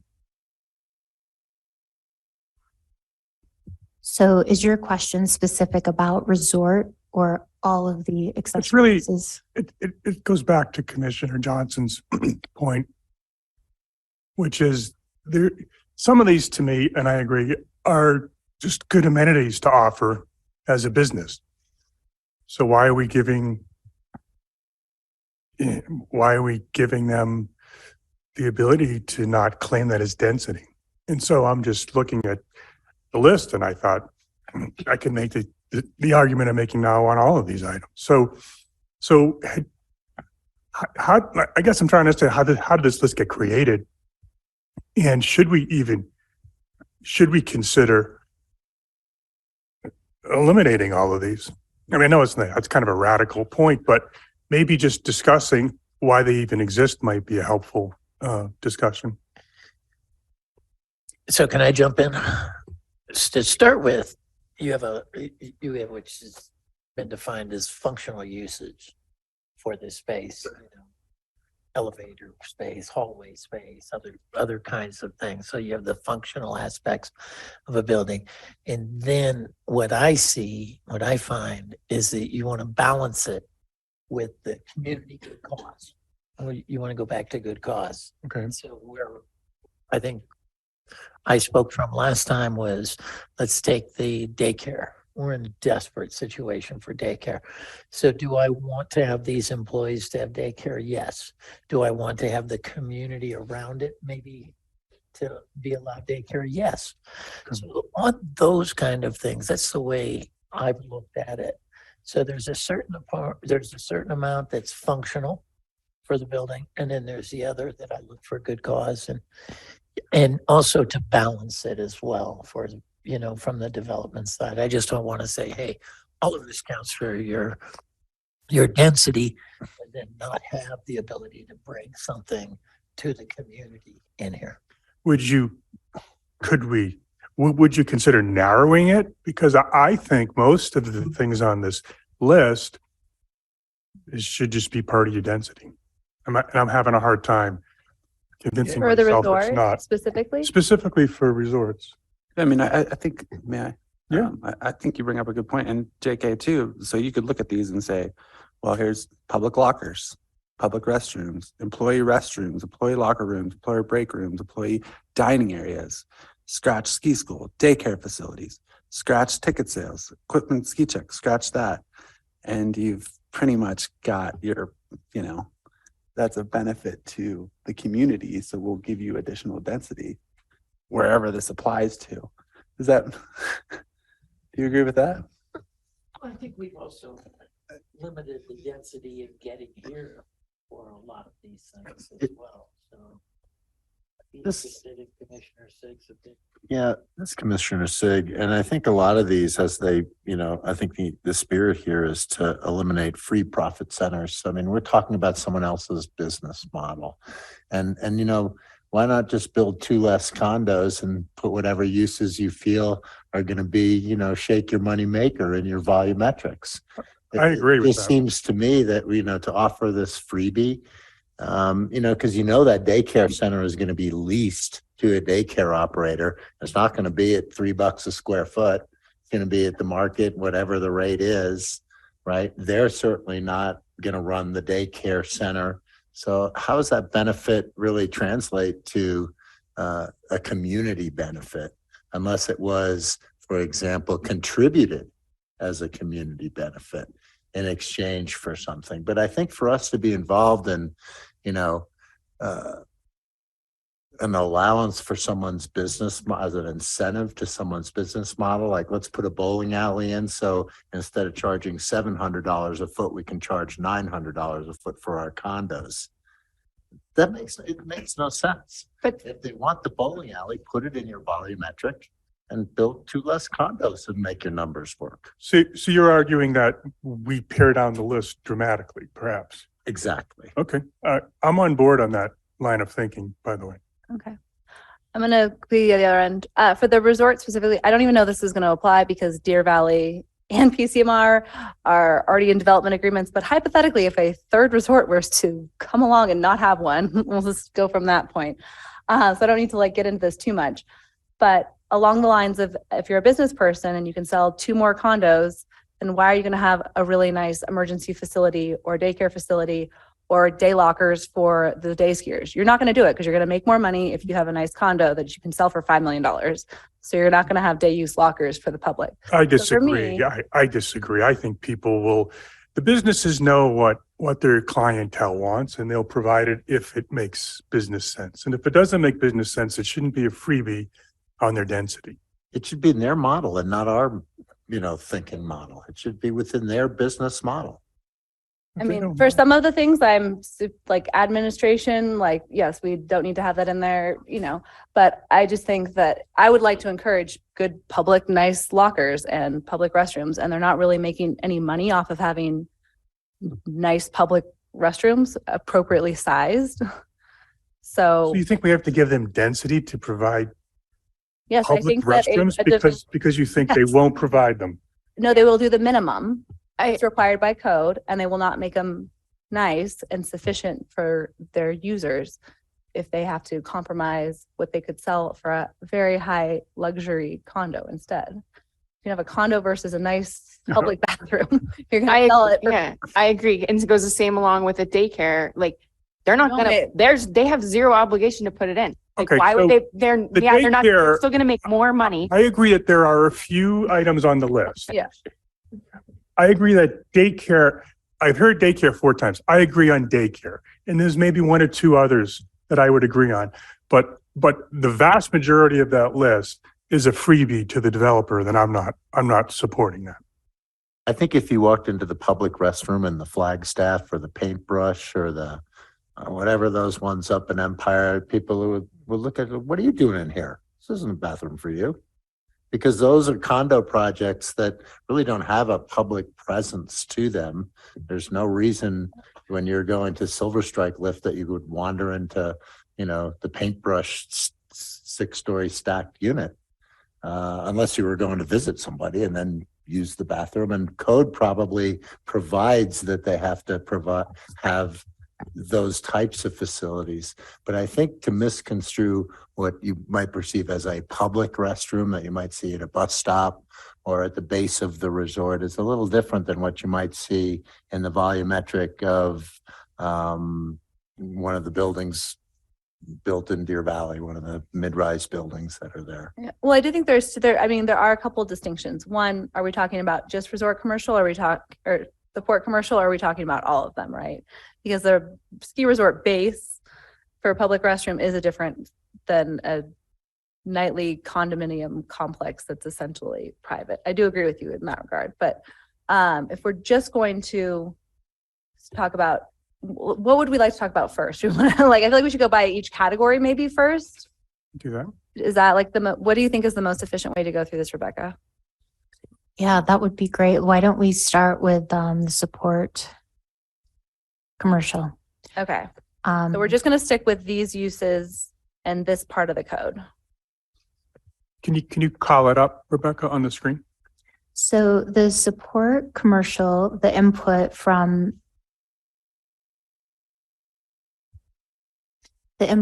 in December was to limit signage and marketing to interior spaces, remove the meeting space allowance, limit to a hotel under 1 ownership, and remove from nightly rental condominium projects, capture the affordable housing obligations, and then set that a number so that they could have up to 5% that would count toward the unit equivalents, up to 5% that support commercial.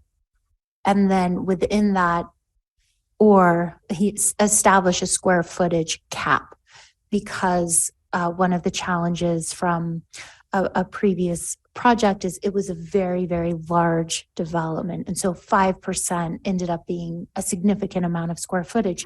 So, and we're still looking through some of the larger MPDs to see what a good square footage total cap recommendation would be. And then to consider prohibiting conventional chain businesses, which the discussion came up in the last work session. If support commercial ends up being a Starbucks or a conventional chain business, the signage and marketing that would just restrict it to interior use might that might be opened up to the community at large. So this was the input from the last work session. Are there any additional changes that are recommended or modifications to what was discussed in December?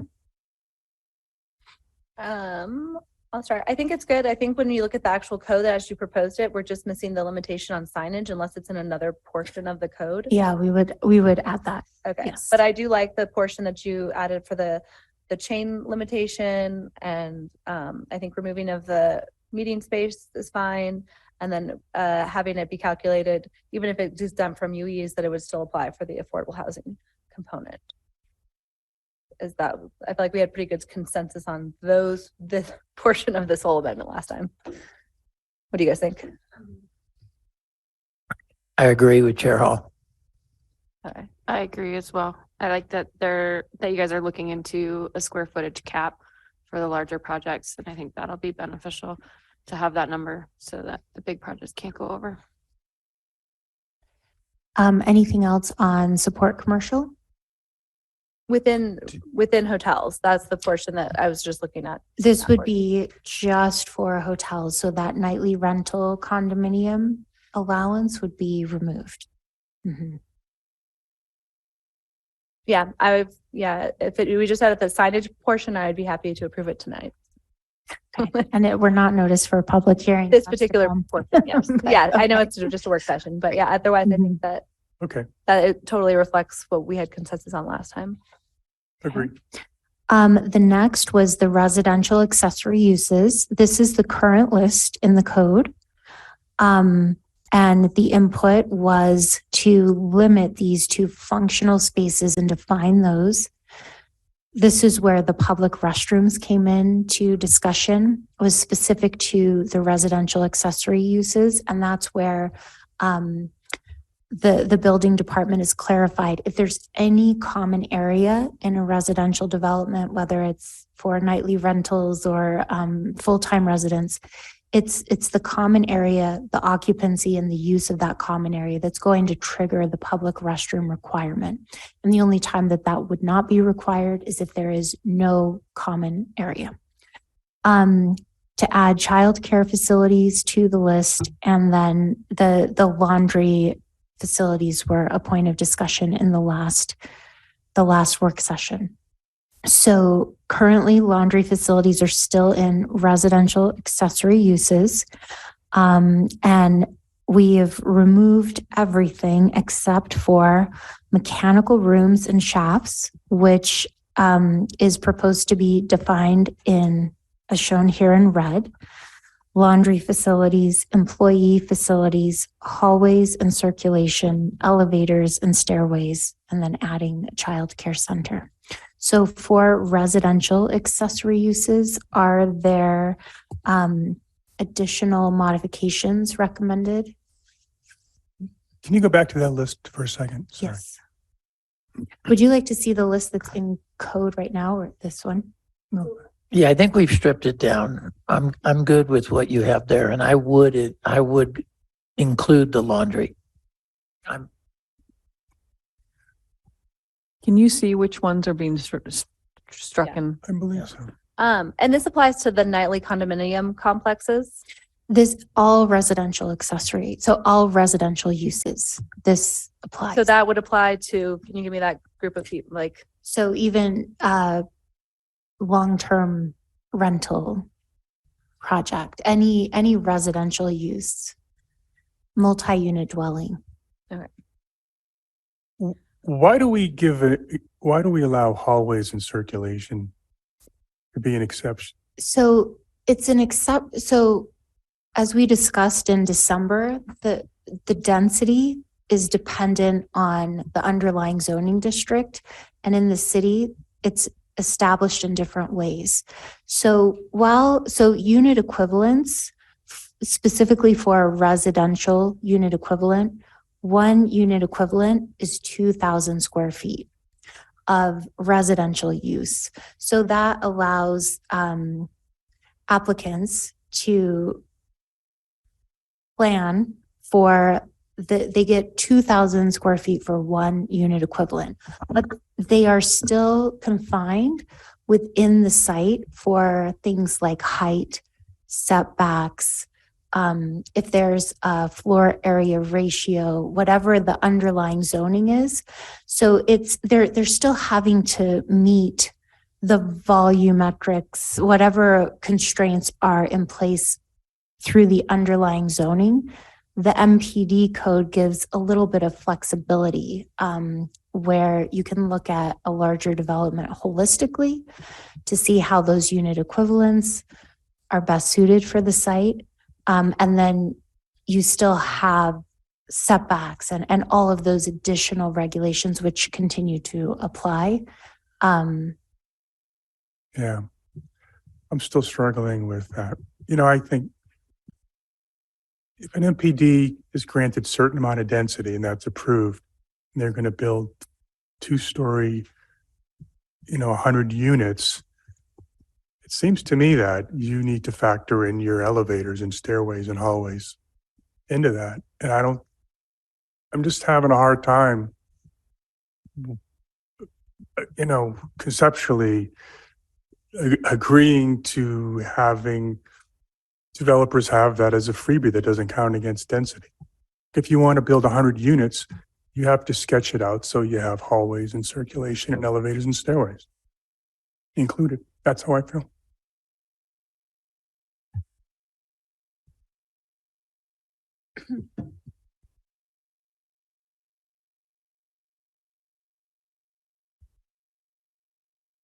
Anything else on residential accessory uses? Maybe one thing I can clarify is that as was outlined in the December staff report, we did reach out to several communities and evaluated several community codes to see the comparison, and where Park City's code was a little bit of an outlier with support commercial and resort accessory uses.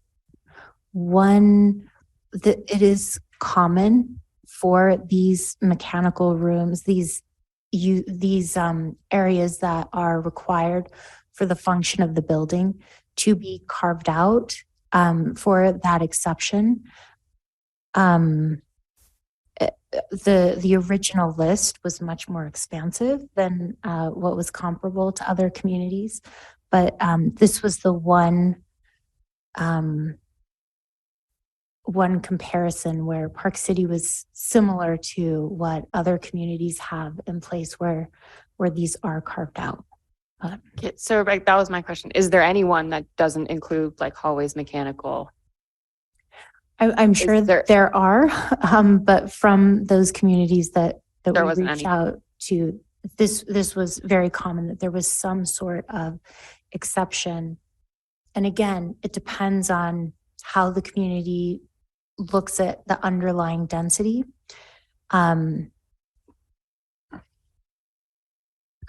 Yeah, But I guess in this- general, it's more of like, what do you want to incentivize versus not? And for me, yeah, I'm fine with the maintenance and mechanical and hallways and shafts. Like, to me, that's just part of the building. And then in terms of like childcare, employee facilities, I'd love for, a place to have good employee facilities. So I'd like to encourage that.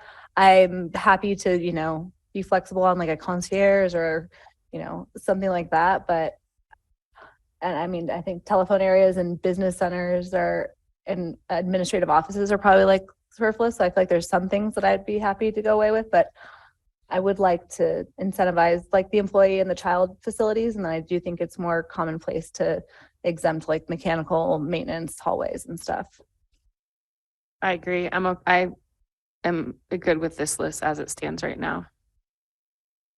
Yeah, as I said earlier, I agree with the other two commissioners, and I think you got to look at the add-ons. If they're revenue generators, I agree with Commissioner Sig. If they're revenue generators, I agree with Commissioner Frontero, but I think we've stripped it down a lot with these codes. I think we're at the right balance. The other thing I might add is it's hard to look at this in an infinite expansion because you're always going to be restricted to the height, the setbacks, and all of that. So to the extent that these are exceptions and get to go in, that still might preclude someone from getting 100 units. To fit it within the box, they might only get 99 because they have these exceptions, which they obviously need. Right. So I don't think we're giving them the carte blanche add-on. But what we want to get away from, and I agree with Commissioner Frontero, is, okay, you guys get 100 units, plus then you get these things. Okay? I mean, these things can fall within the constraints of the code and the zone that they're in. If they can get 100, maybe their units are 800 square feet instead of 9. So they get these things. Okay, but I think it does need to be looked within the volumetric of what is available to build, right? And then treat it as an exception too. I think the list is really things that are necessary to operate a building. So I think there's a degree of reason there. Okay, I think that was helpful to to frame that for me. So thanks. And this is much pared down, which I'm happy about. And I agree with Commissioner Sig on some of the points he raised. Items that are necessary to run the building, you know, I can see how some of these should be included. So let me just take a look at this list one last time. And is there anything below childcare? There's not, no. Yeah, no, so that's, I could support this list for this residential accessory uses. Anything else on the residential? I would just add back the maintenance and then make the mechanical a little more vague. I don't know, seems like. But I don't feel that strongly. I would just probably leave it as a mechanical / maintenance areas in general. Geez, I don't know. I'd like to keep it. I like it specific, you know.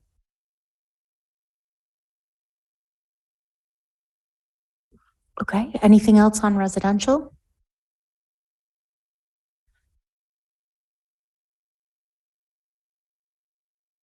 No? Okay.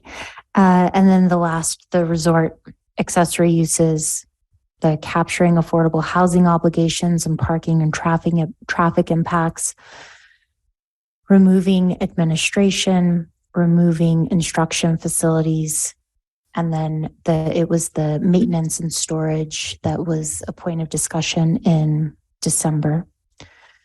So the affordable housing, parking and traffic is now included as a required evaluation. Administration is removed and instruction facilities, and this is the remaining list. So any further modifications to this? Were we going to do the 5% cap in here as well and model that after the? And that would be based on The first one that we looked at? Mhm. So adding a cap. And that would be based on this total square footage of, or like, we can look into some possibilities. Yeah, otherwise I like it as is, but that would just be my. Again, I don't know how many resorts are coming to town.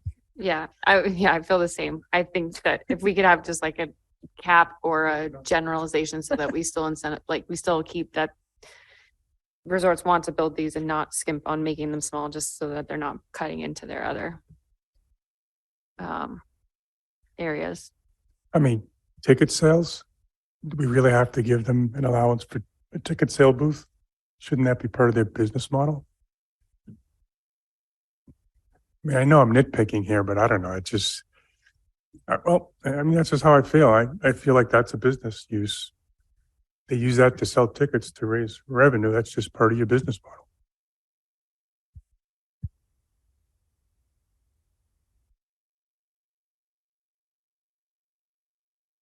Yeah. I mean, that's, you can strip this. I feel like I would love to just strip this down, but. Well, I would strip it start down. at emergency. Yeah, I would start at emergency medical facilities, keep public lockers, keep public restrooms, keep employee restrooms, strike ski school, keep daycare facilities, and keep circulation in hallways for these resort accessory uses. I'm talking about community benefit. Those are community benefits. Everything else can Equipment be, is? pardon me? Don't think a ski check is? Equipment ski check? Is it That's free? just a good bot. Is it free or are they charge? Oh, well, there's public lockers. And what community? The public A at little large? like. Just saying, like at Deer Valley, most locals check their skis for several days for free.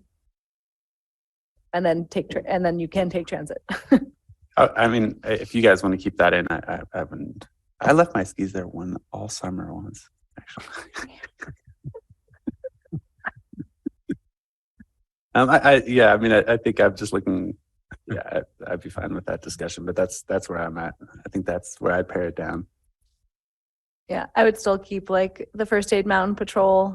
I mean, I agree. Like, I don't feel like information lost and found or ticket sales are necessary, but I kind of like everything else that's in there. I think that they're you know, good, those things are more community benefit, like, but also, what are we talking about? Like lost and found? What is that? Like one little area? So I also like, in terms of like what we're talking about, I'm just like, I would like them to have a good patrol, good first aid patroller, lots of them. Like, that'd be great. Yeah, no, I agree, but don't you agree that that falls under the classification of emergency medical facilities? Like, They're separate. Slightly No, different. totally separate. I think we're I getting, mean, I The feel Park you, City is but like, totally separate. I Your think- Valley is contiguous in their areas, but that one hits home with me. So I would like to see that one not be an exception I or think- like stay the way it is. I think we're Yeah, getting that- confused in scope and scale. You know, we're looking at resort as in resort where we would all go and we would all, you know, these public places, and we're looking at, you know, East West Resorts building a new building somewhere in Upper Deer Valley.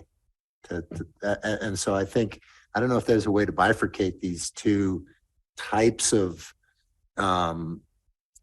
uses. In other words, you know, what might be a single building or the buildings within to what might be the common area in a master plan development. Okay, that has more expanse to it. I think we're having a hard time differentiating between those two.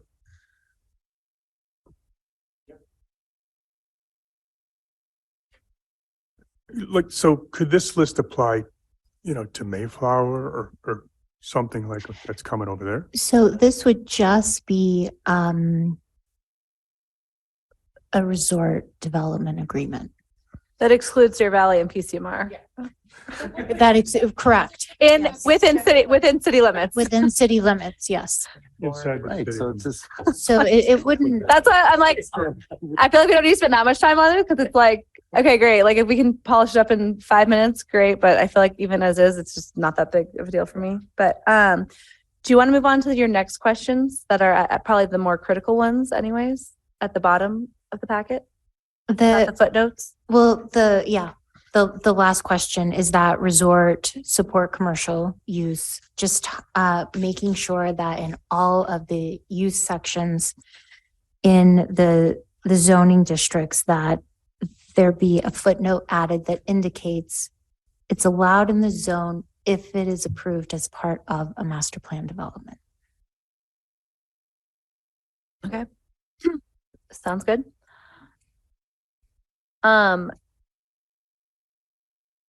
Yeah, if it's part of the MPD, but we're not going to do it as a CUP separately, right? That was your other footnote before that? So right now they are allowed uses, and we would recommend that that be a conditional use. If it's a conditional use as part of the MPD review, the planning commission can request that they come in for that additional review prior to constructing. So it wouldn't be a CUP, it would just be an MPD amendment? Is that what you're suggesting? No, the MPD can establish a CUP for a later review by the planning commission when it is constructed at the time of construction, if that makes sense. So shifting it from an allowed to a conditional so that it would still come before the planning commission. That way we can make sure that the modifications for any changes to the accessory uses that might have affordable housing or traffic or parking implications, that it could be reviewed at that time. Great. Any concerns with? Oh, sorry, one last thing I forgot. For the residential accessory uses, can we also have, so they wouldn't go towards their UEs, but could it also go to their affordable housing? So it'd be like the mirror, all three components. For the residential accessory. So it wasn't listed specifically there, but it was specifically listed for support commercial for hotels and for resort accessory uses, but it wasn't listed for residential accessory uses. Yes, we can look into that for the next review.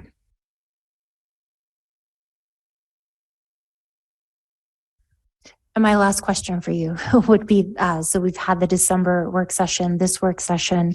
It sounds like overall there is consensus. Do you feel like these are ready to be publicly noticed for a public hearing? The next opportunity we would have for that would be to schedule that for March 22nd.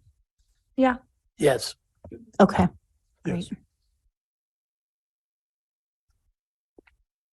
Thank you. So then we'll conclude that work session item and move on to your next item, Rebecca. Great. Okay, so the last item for review this evening is following up from the January 25th work session,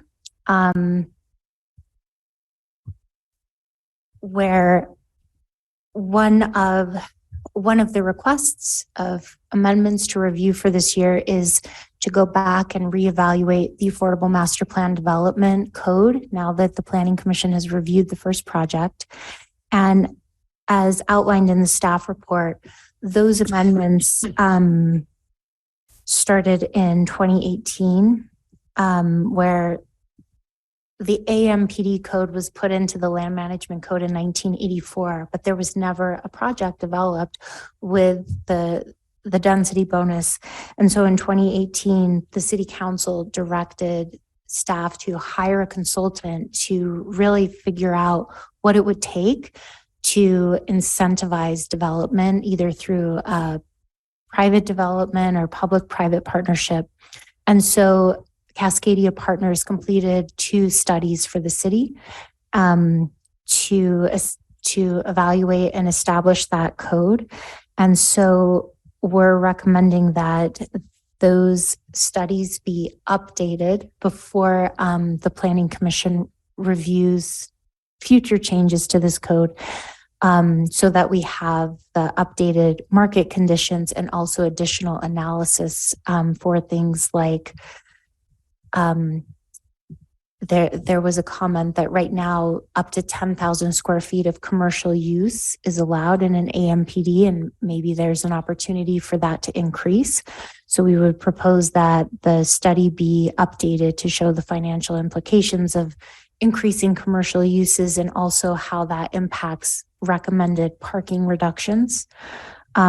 Also, there were some proposals to allow nightly rentals in a certain number of market rate units if the affordable units, a certain number could be offered to a lower area median income, like 30 to 40%. And so we would request that the consultant do that evaluation. And then also just in general, potential opportunities to incentivize that more of the affordable units be at the lower area median income. And then overall, making sure that the reduced open space setbacks, increased height, and parking reductions reflect current market conditions. So this is the list that was discussed in January. Are there any additional items that the commission would like to add to the list for the consultant to review? Commissioners? This is Commissioner Sig, and one of the things I would like to look at, especially in the affordable master plan, is occupancy allowances, limits, acceptable levels in dwelling units. I think it's great that we have these, but I think we want to ensure that they don't become sort of, multi-occupant units. And one of the things that I was a bit taken aback on at the project we approved on Homestake was just the amount of occupants that could be in a single unit. And that's, why wouldn't you have more 30% single occupancy room units to avoid 6 people living in the same apartment that aren't related? So to me, It's a state requirement. the number is a state requirement. Yeah. So the 6 people per 2-bedroom unit, they're Well, it was dependent on what type of people. Right? okay. Children were different than I think that got very confusing, and it came in at the end, that 573 number, which stunned me. But it originally, I think in the first presentations, it was somewhere in the low 400s, and then it went up. And then, there was discussions about some federal codes and things, and it never connected for me, except that they said that, yeah, this is what it's allowed. And the developer would come in with this study saying 1.4 people per room. So, that was 300 and something in the early stages. And of course, the developer, turns out, didn't have a single unit in Park City, in a mountain resort town. So where the town gets stuffed during the winter season. So yeah, I think we need to flesh that out completely and transparently with the consultants on here. I'd like the first step would be, is it something that we can regulate? I feel like that's a Right, preliminary right, question. right. My interpretation from what he told us is that it was off limits for us to regulate for an affordable MPD. Yeah, it was all. So that would be maybe a good preliminary question. But Mark, Well, Mark Harrington, Senior City Attorney. Well, I caution you on terms of cause and effect. So I think, occupancy regulations and multifamily affordable units versus like my subdivision, you don't regulate who lives in my house versus the person next to me. That's set by building code limitations. And so I think what you're concerned about is impacts of the project. And so if you are concerned about parking, then address parking. If you're concerned about traffic, address traffic. And if this is a measurement, yes, you can get the appropriate measurement so you have the right data to address the impact. But be careful about treating different projects differently based on perceived. because then we should, in theory, be doing a regular MPD and saying you can only have 2 people in each MPD. Yeah, I mean, Isn't that a city code? Isn't that a city code, 2 per bedroom and +1? There's some +1s in there. well, the state went through this with the college towns and did put some restrictions on what cities can and can't do in terms of occupancy on certain things. You also have these federal requirements as well regarding the affordable units that are in play. So I think we can get you that information in terms of, but again, I don't, condominium unit at Deer Valley regulating occupancy, you don't bat an eye. Why are you regulating occupancy at an affordable housing in Prospector? Because of the impacts. So address the impacts. I don't think the occupancy is really the issue, is my advice, unless, you're worried about fire exits and something directly related to actual,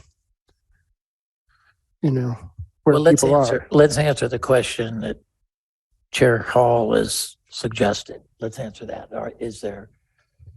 Yeah. Regulation. Yeah. So number one, let's answer that question. And then, okay, Mark, I'll go with the ratios. And the ratios is 573 to 125 parking or whatever we decided on, 140, I think. So we're looking at a 4X on parking per occupant. And then what I'd like to see the consultant also look at is transit. We had these transit bus stops in certain locations, certain distance from, I think, 3 different directions over there. And key to having these ratios is going to be the transit programs that we have, whether there is micro transit in that area available or whether it's just the bus stops and the distance to the buses. Those are the kinds of things I'd like to see. Obviously, this is the mitigation way, I think, Mark, that we could get to this. And for the record too, I don't think you single out workforce housing. We're on that topic right now. But, you could have, excessive occupancy in regular housing, and I'm sure it exists all over town. So I think just maybe as a general rule, that would be something that overall, not necessarily related to this discussion. And for the record, it's not related to this. Yeah, I think you have a legitimate policy issue with the parking requirement. I don't think you need to, I think you can address that regardless of this Right. issue. So I think just sort that out. You either do or don't want to agree with prior recommendations to reduce the parking requirement. Again, the only thing I'll take issue with, Commissioner Sig, on that is that prior applicant didn't use the parking reduction. They parked it to current code. So I parking philosophy issue, and that is an absolutely legitimate policy consideration and impacts in the neighborhood. But I think you guys need to sort that out where you are with yourselves, with the community, and with council, because that is driving a lot of the angst here. And I just want to hit the nail on the head. So Rebecca, do you understand how we want to go I about was this? just going to ask if I can clarify what I just heard. So, you would like the consultant to provide information at the federal, state, and local level on what the occupancy allowances are, and if there are additional regulations for affordable units that are receiving federal or state funding. So we can add that to the list, and then with that information, use that as part of the parking analysis, the parking study.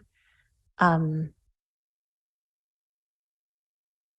I I think also, we want the consultant to understand the transit components that mitigate, I want to say occupancy, but yeah, how many, the car ratio to the occupancy Mhm. that's comfortable within a half a mile, a transit center right at the building. Obviously, I would think that the mitigation with the transit center, or even a nice bus stop and several routes coming at different directions from a block around it, would give us some additional mitigation for that parking ratio. How to do, Mark? okay, and so, and the evaluation before was a recommendation that parking could be reduced if it's within a quarter mile of a transit stop, but to take that further and show what the numbers show, based on occupancy, the number of vehicles and how that's reduced based on proximity to transit. Am I understanding that correctly? That's correct. Okay. Yes, that makes sense. So consensus to add that to the consultant scope. And I would also put in there in the scope that microtransit, I have to believe it's going to be coming citywide soon. So I'd love to know get in front of it with additional mitigation components if the consultant feels that a robust microtransit in addition to these buses will allow us, a higher quality of life for the occupants in there. Okay. Great. Anything else to add? Is there a way to incentivize redevelopment would be my add-on? Because I can think of some areas around town that have commercial on the first floor. And it seems like they could add an affordable housing complex on the second floor if they were allowed to do that. I don't know. Is that desirable for other people, or do we think that's even feasible? But there's some strip malls in town which I feel like you could easily just put pure, if they've already hit their density with pure commercial, but they're just adding affordable, I think maybe, and this could be like a rezone, or I don't know. I don't know how we would do this, Mark. I don't know, but Mark Harrington, I think you can look at it, frame it in terms of are there ways to expand the incentives, because we already don't. I think this is for all new builds. Yeah. Yeah. And because you already exclude affordable housing from density when it's to meet the code requirement. And then currently you could look at expanding that to, if it's surplus or exceeds that standard from what they were originally supposed to, or Yeah, because they'd be doing incentivize it within, and you could have parameters such as subject to existing volumetric limitations, or they'd be converting an old height MPD exception, to an AS. 1-story height exception, or you could. Yeah, I think there's always been, balancing the concern of the neighborhood mitigation in terms of, and plus so as you'll see, well, we won't get into it. I think you just frame it for the consultant to look at expansion of sorry. the incentives Yes, and please. let them come back with recommendations. How long do we envision this consultant taking? So I believe the original report was completed in about 9 months. And then there was the update to that because they've already done the majority of the report and this would be updates. We would need to see what would be realistic for them, but I don't anticipate that it would take as long as the initial reports. Just hash of it out right now. It's like a long time. JK is gonna be termed up by then. So What? are you suggesting we don't need the consultant? Kind of. I know. Well, no, I think like the consultant would be wonderful for something new, especially like, is there flexibility within our existing code to add redevelopment so that maybe in some areas where they're not hitting their height exception, you could add 1-story affordable on a commercial building or something like that, right? Where they do that in other locations. Like the Whole Foods complex, right? Commercial on top. Yeah, like you could do it here. But that'd be like a new thing to study. But I feel like in some ways, for me, when I look at the current AMPD code, I'm like, should we just talk about some of the things that we saw? Like the commercial thing to me is easy. Add Well, commercial. my suggestion would be tackle the parking issue first, because that's what's going to drive that All of it. situation as well. Because if you're not, Probably parking it. if you're not parking it, they're not going to go up because they're not going to have room to park it. Yeah. Additionally, so you're going to be looking at an exception scenario right away or some other regulation. So I'd start with your parking policy debate first, because if we're not willing to go there, just going up on redevelopment, it's going to be infeasible unless the city's paying for central garages. And that's a separate recommendation Okay. and policy perspective. But in terms of incentives, until you know what you are or are not willing to do with the parking, that's going to drive a lot of these. And I think planning would likely agree.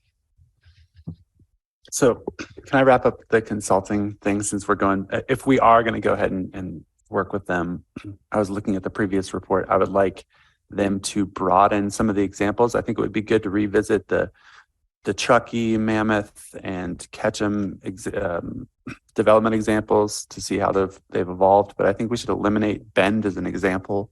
And I think it would be good to recommend them to look at, maybe some Colorado ski towns, and going to JK's point, something with existing, transportation in place that we can kind of have a better comparison on.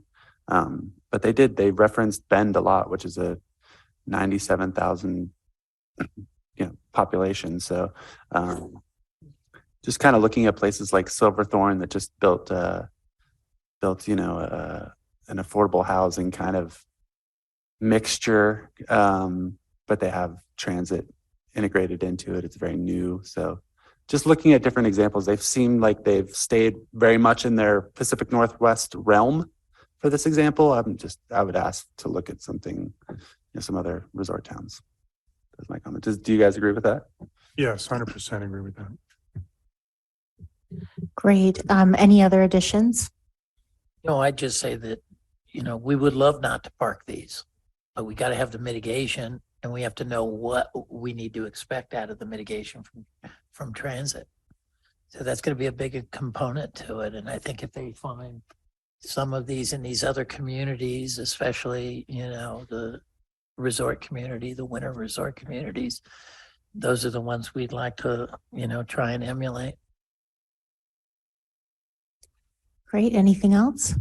Are we like committed to this consultant versus just kind of, I don't know, some part of me feels that we're so different. Like, I feel like JK, and I don't know words, thought that our AMPD was wildly underparked, even though they didn't even use our parking exception, which is allowed per our AMPD, which was supposed to be the big carrot for the whole development. And it's the only AMPD that we've ever had. So to me, like, I want to add an additional incentive, but I also feel like they didn't even use the incentive and you were unhappy with how it was parked. So I don't know. I feel like we're like really on opposite ends of the spectrum. I mean, we both want affordable housing, but I feel like the parking issue is to me a key issue. And if we're still going to be on opposite ends of the spectrum after a report, then I think why are we doing the paying for a report for 9 months? So I don't know. I feel like high level parking's like a pretty big issue. And I think that there's like, you know, so the occupancy just kept going and kept going and kept going during the course of that. And then, yeah, we all still don't even realize if there was a federal bonus that came in at the end, but whatever it is, I do think we need to study it. And again, I think we need to hold the transit because the transit's the key.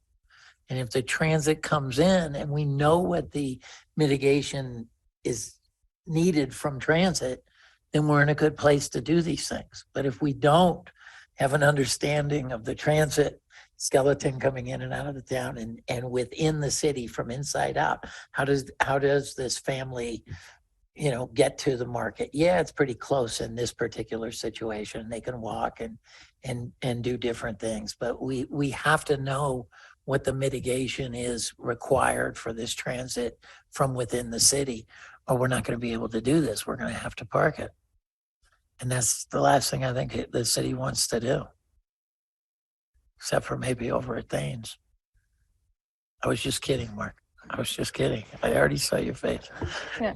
Hey, Rebecca. Well, no, but so just like, I mean, do you see what I'm saying? Like about like paying the consultant, like part of me feels like we should just have this conversation right now and like hash out, like, where do people stand? Because if you're saying that Homestake was wildly underparked and I'm saying that was the big incentive and they, per the code, they weren't underparked and they didn't even get their. We created, we found out what the occupation was, but none of us knew what the occupancy was going to be there. No, I know, but my interpretation or my assumption is we're going to pay a consultant to say, how do we further incentivize affordable housing? And they're going to say, do less parking.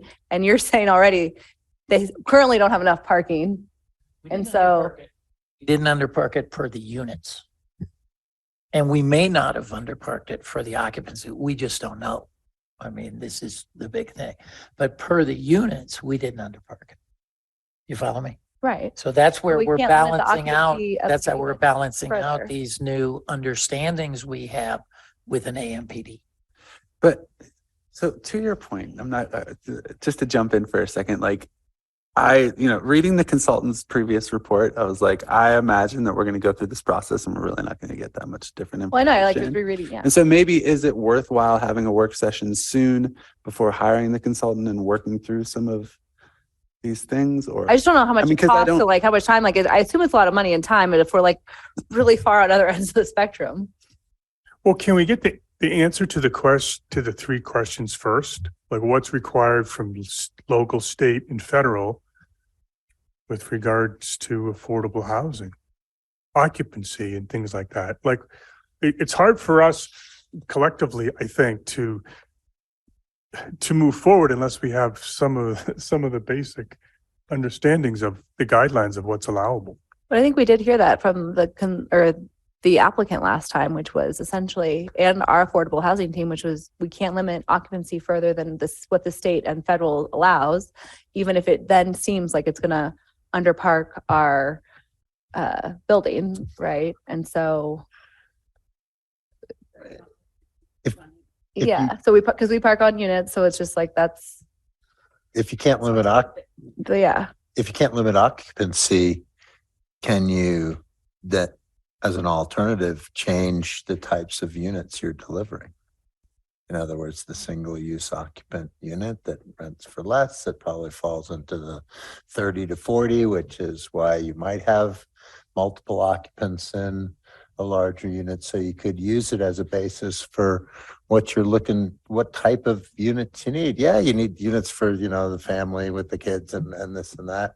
But, there's a lot of single people out there working, and there are a lot of people trying to make ends meet and make housing needs meet. And the only alternative is to have occupancies that are increased in a single dwelling. So maybe we're missing the point by not looking at, well, what do we really need? And I think we're looking at that with the 30 to 40% AMI units. Aren't those going to drive smaller units like Commissioner Sig is imagining here? Well, that would be one of the questions for For the the consultant. consultant. Yeah. So do we need a consultant? Can I just? Well, how I about, think we should just do it. how about if Good we, follow. how about, I think Commissioner Hall has a good point. Maybe we take a crack at it with, prior to going to a consultant. I mean, I guess I am saying I would be okay with if folks would like to spend a little more time on it before we go to a consultant, I'd be okay with that. One question for staff. Do you guys have the time to do this though? Is that part of the reason why it was going out to a consultant to be able to gather more of this information? Because there just isn't the manpower for you to take this on. Well, I think one of the reasons that this particular consultant was selected was because of the financial analysis that they did. So one of the questions that's listed, should nightly rentals be allowed in a certain number of market rate units if the developer does another set of units that are more affordable? And having the expertise, the financial analysis of what it looks like if it's a market rate rental for long-term tenants versus a nightly rental, and having those details, and also having the updated information on the cost of a parking space. So some of the questions that the commission has requested be addressed as part of this, if you're increasing commercial square footage, that requires more parking, which requires more money. And so it's all tied to the underlying financial analysis. And if we had that updated information, that could help inform the discussions. That, and if we actually want the comparisons to other towns, that's got to go through a consultant. That's not something We you can, do, but- we could do that at a staff, yeah. I was very impressed with Cascadia. I was really- too, but we also didn't accept most of their recommendations. No, we So did- that was we my didn't do other like thing, half- is we I didn't do was most like, of 'em. we didn't Most do of 'em most of are out them. there. Like, we're gonna spend all this money and all this time and then reject what they say, and then we're still like, if the AMPD for Homestake had asked for a 20% parking reduction, my sense is you would have said no. And that would have supposed to be the big carrot that Cascadia told us to do to get more AMPDs in town. So I guess I'm just like, I know it's a very complicated topic, Did you have any clue to what the occupancy was going to be on that building? but we don't talk about occupancy for every regular MPD. I understand. I understand. Said, it's like, we've never brought up occupancy for any other, even a regular So- MPD. We've never brought it up. It's always, So the big deal is they were comparing in the application, it was all the public comment and everybody is so desperate and I'm an owner of this unit and it works out with our 20% less or our 1 car per unit is working out and it was great. But this is an apartment building. Somebody needs to ring a bell. This is not pride of ownership. This is how cheap can I get away for the ski season? And I'm going to put 3 people in that if they're not looking. And then, of course, they didn't have 24-hour live-in management, which I thought you'd go ahead and shoot yourself for 573 people with video management. I mean, some of the things that were going on in this thing said to me, the occupancy is just a red flag going on. And I've done a few. I manage a few units right now, and I have all my life. So the actual ski town realities with an apartment building, folks, it's AMPD. I own it. It works great with the parking. This is a completely different animal. And that's where I was like, time out. I know, so my census is you want less incentives based on the last one. Well, I want to see if it works. I want to see what they're. So that's where, how this is going to work for sure. I definitely want to see how it works. With I'd love for it to work. where the previous applicant agreed to a series of conditions of approval, including the camera monitoring of parking and how parking passes are administered and enforcement and those things. Would another item to add be best practices, for when projects do have reduced parking to monitor and enforce and track what the demand is for the project and how they're able to maintain that reduced demand for the site over time. Is your question with regards to making further requests from the consultant? Yes. I mean, we could ask a lot of questions, I guess, sure is the answer, but I think we're all concerned about the time this is going to take and the money it's going to take. And if we didn't, I wasn't here for the last consultant's report on this, but can someone tell me how many of the recommendations did we accept approximately? We did accept some parking regulations that they didn't use, that this particular applicant didn't, but we did. Okay. And I believe we did a height exception, and I believe we did setbacks exemptions. So we did the volumetrics were larger to be able to do that with the reduced parking rates and all those ratios and financials that they did. And reduced So open we space. did go for all that. So overall, it was a valuable experience I think so. for the folks that were here.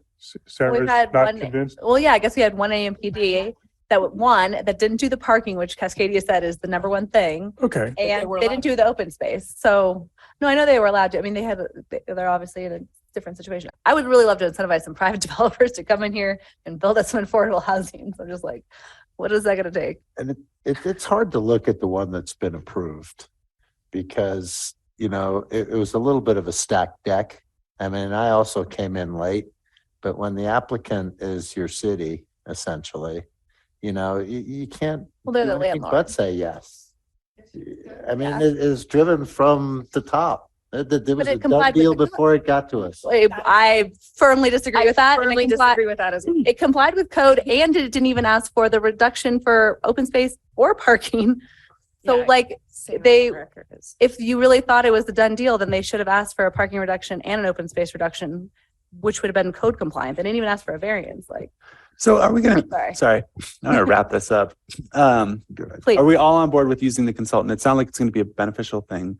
We're gonna move forward with it. It's unfortunate timeline wise. So we're gonna beg them to do this as fast as possible. Are we all good there? Sure. I know. No, I support them fully.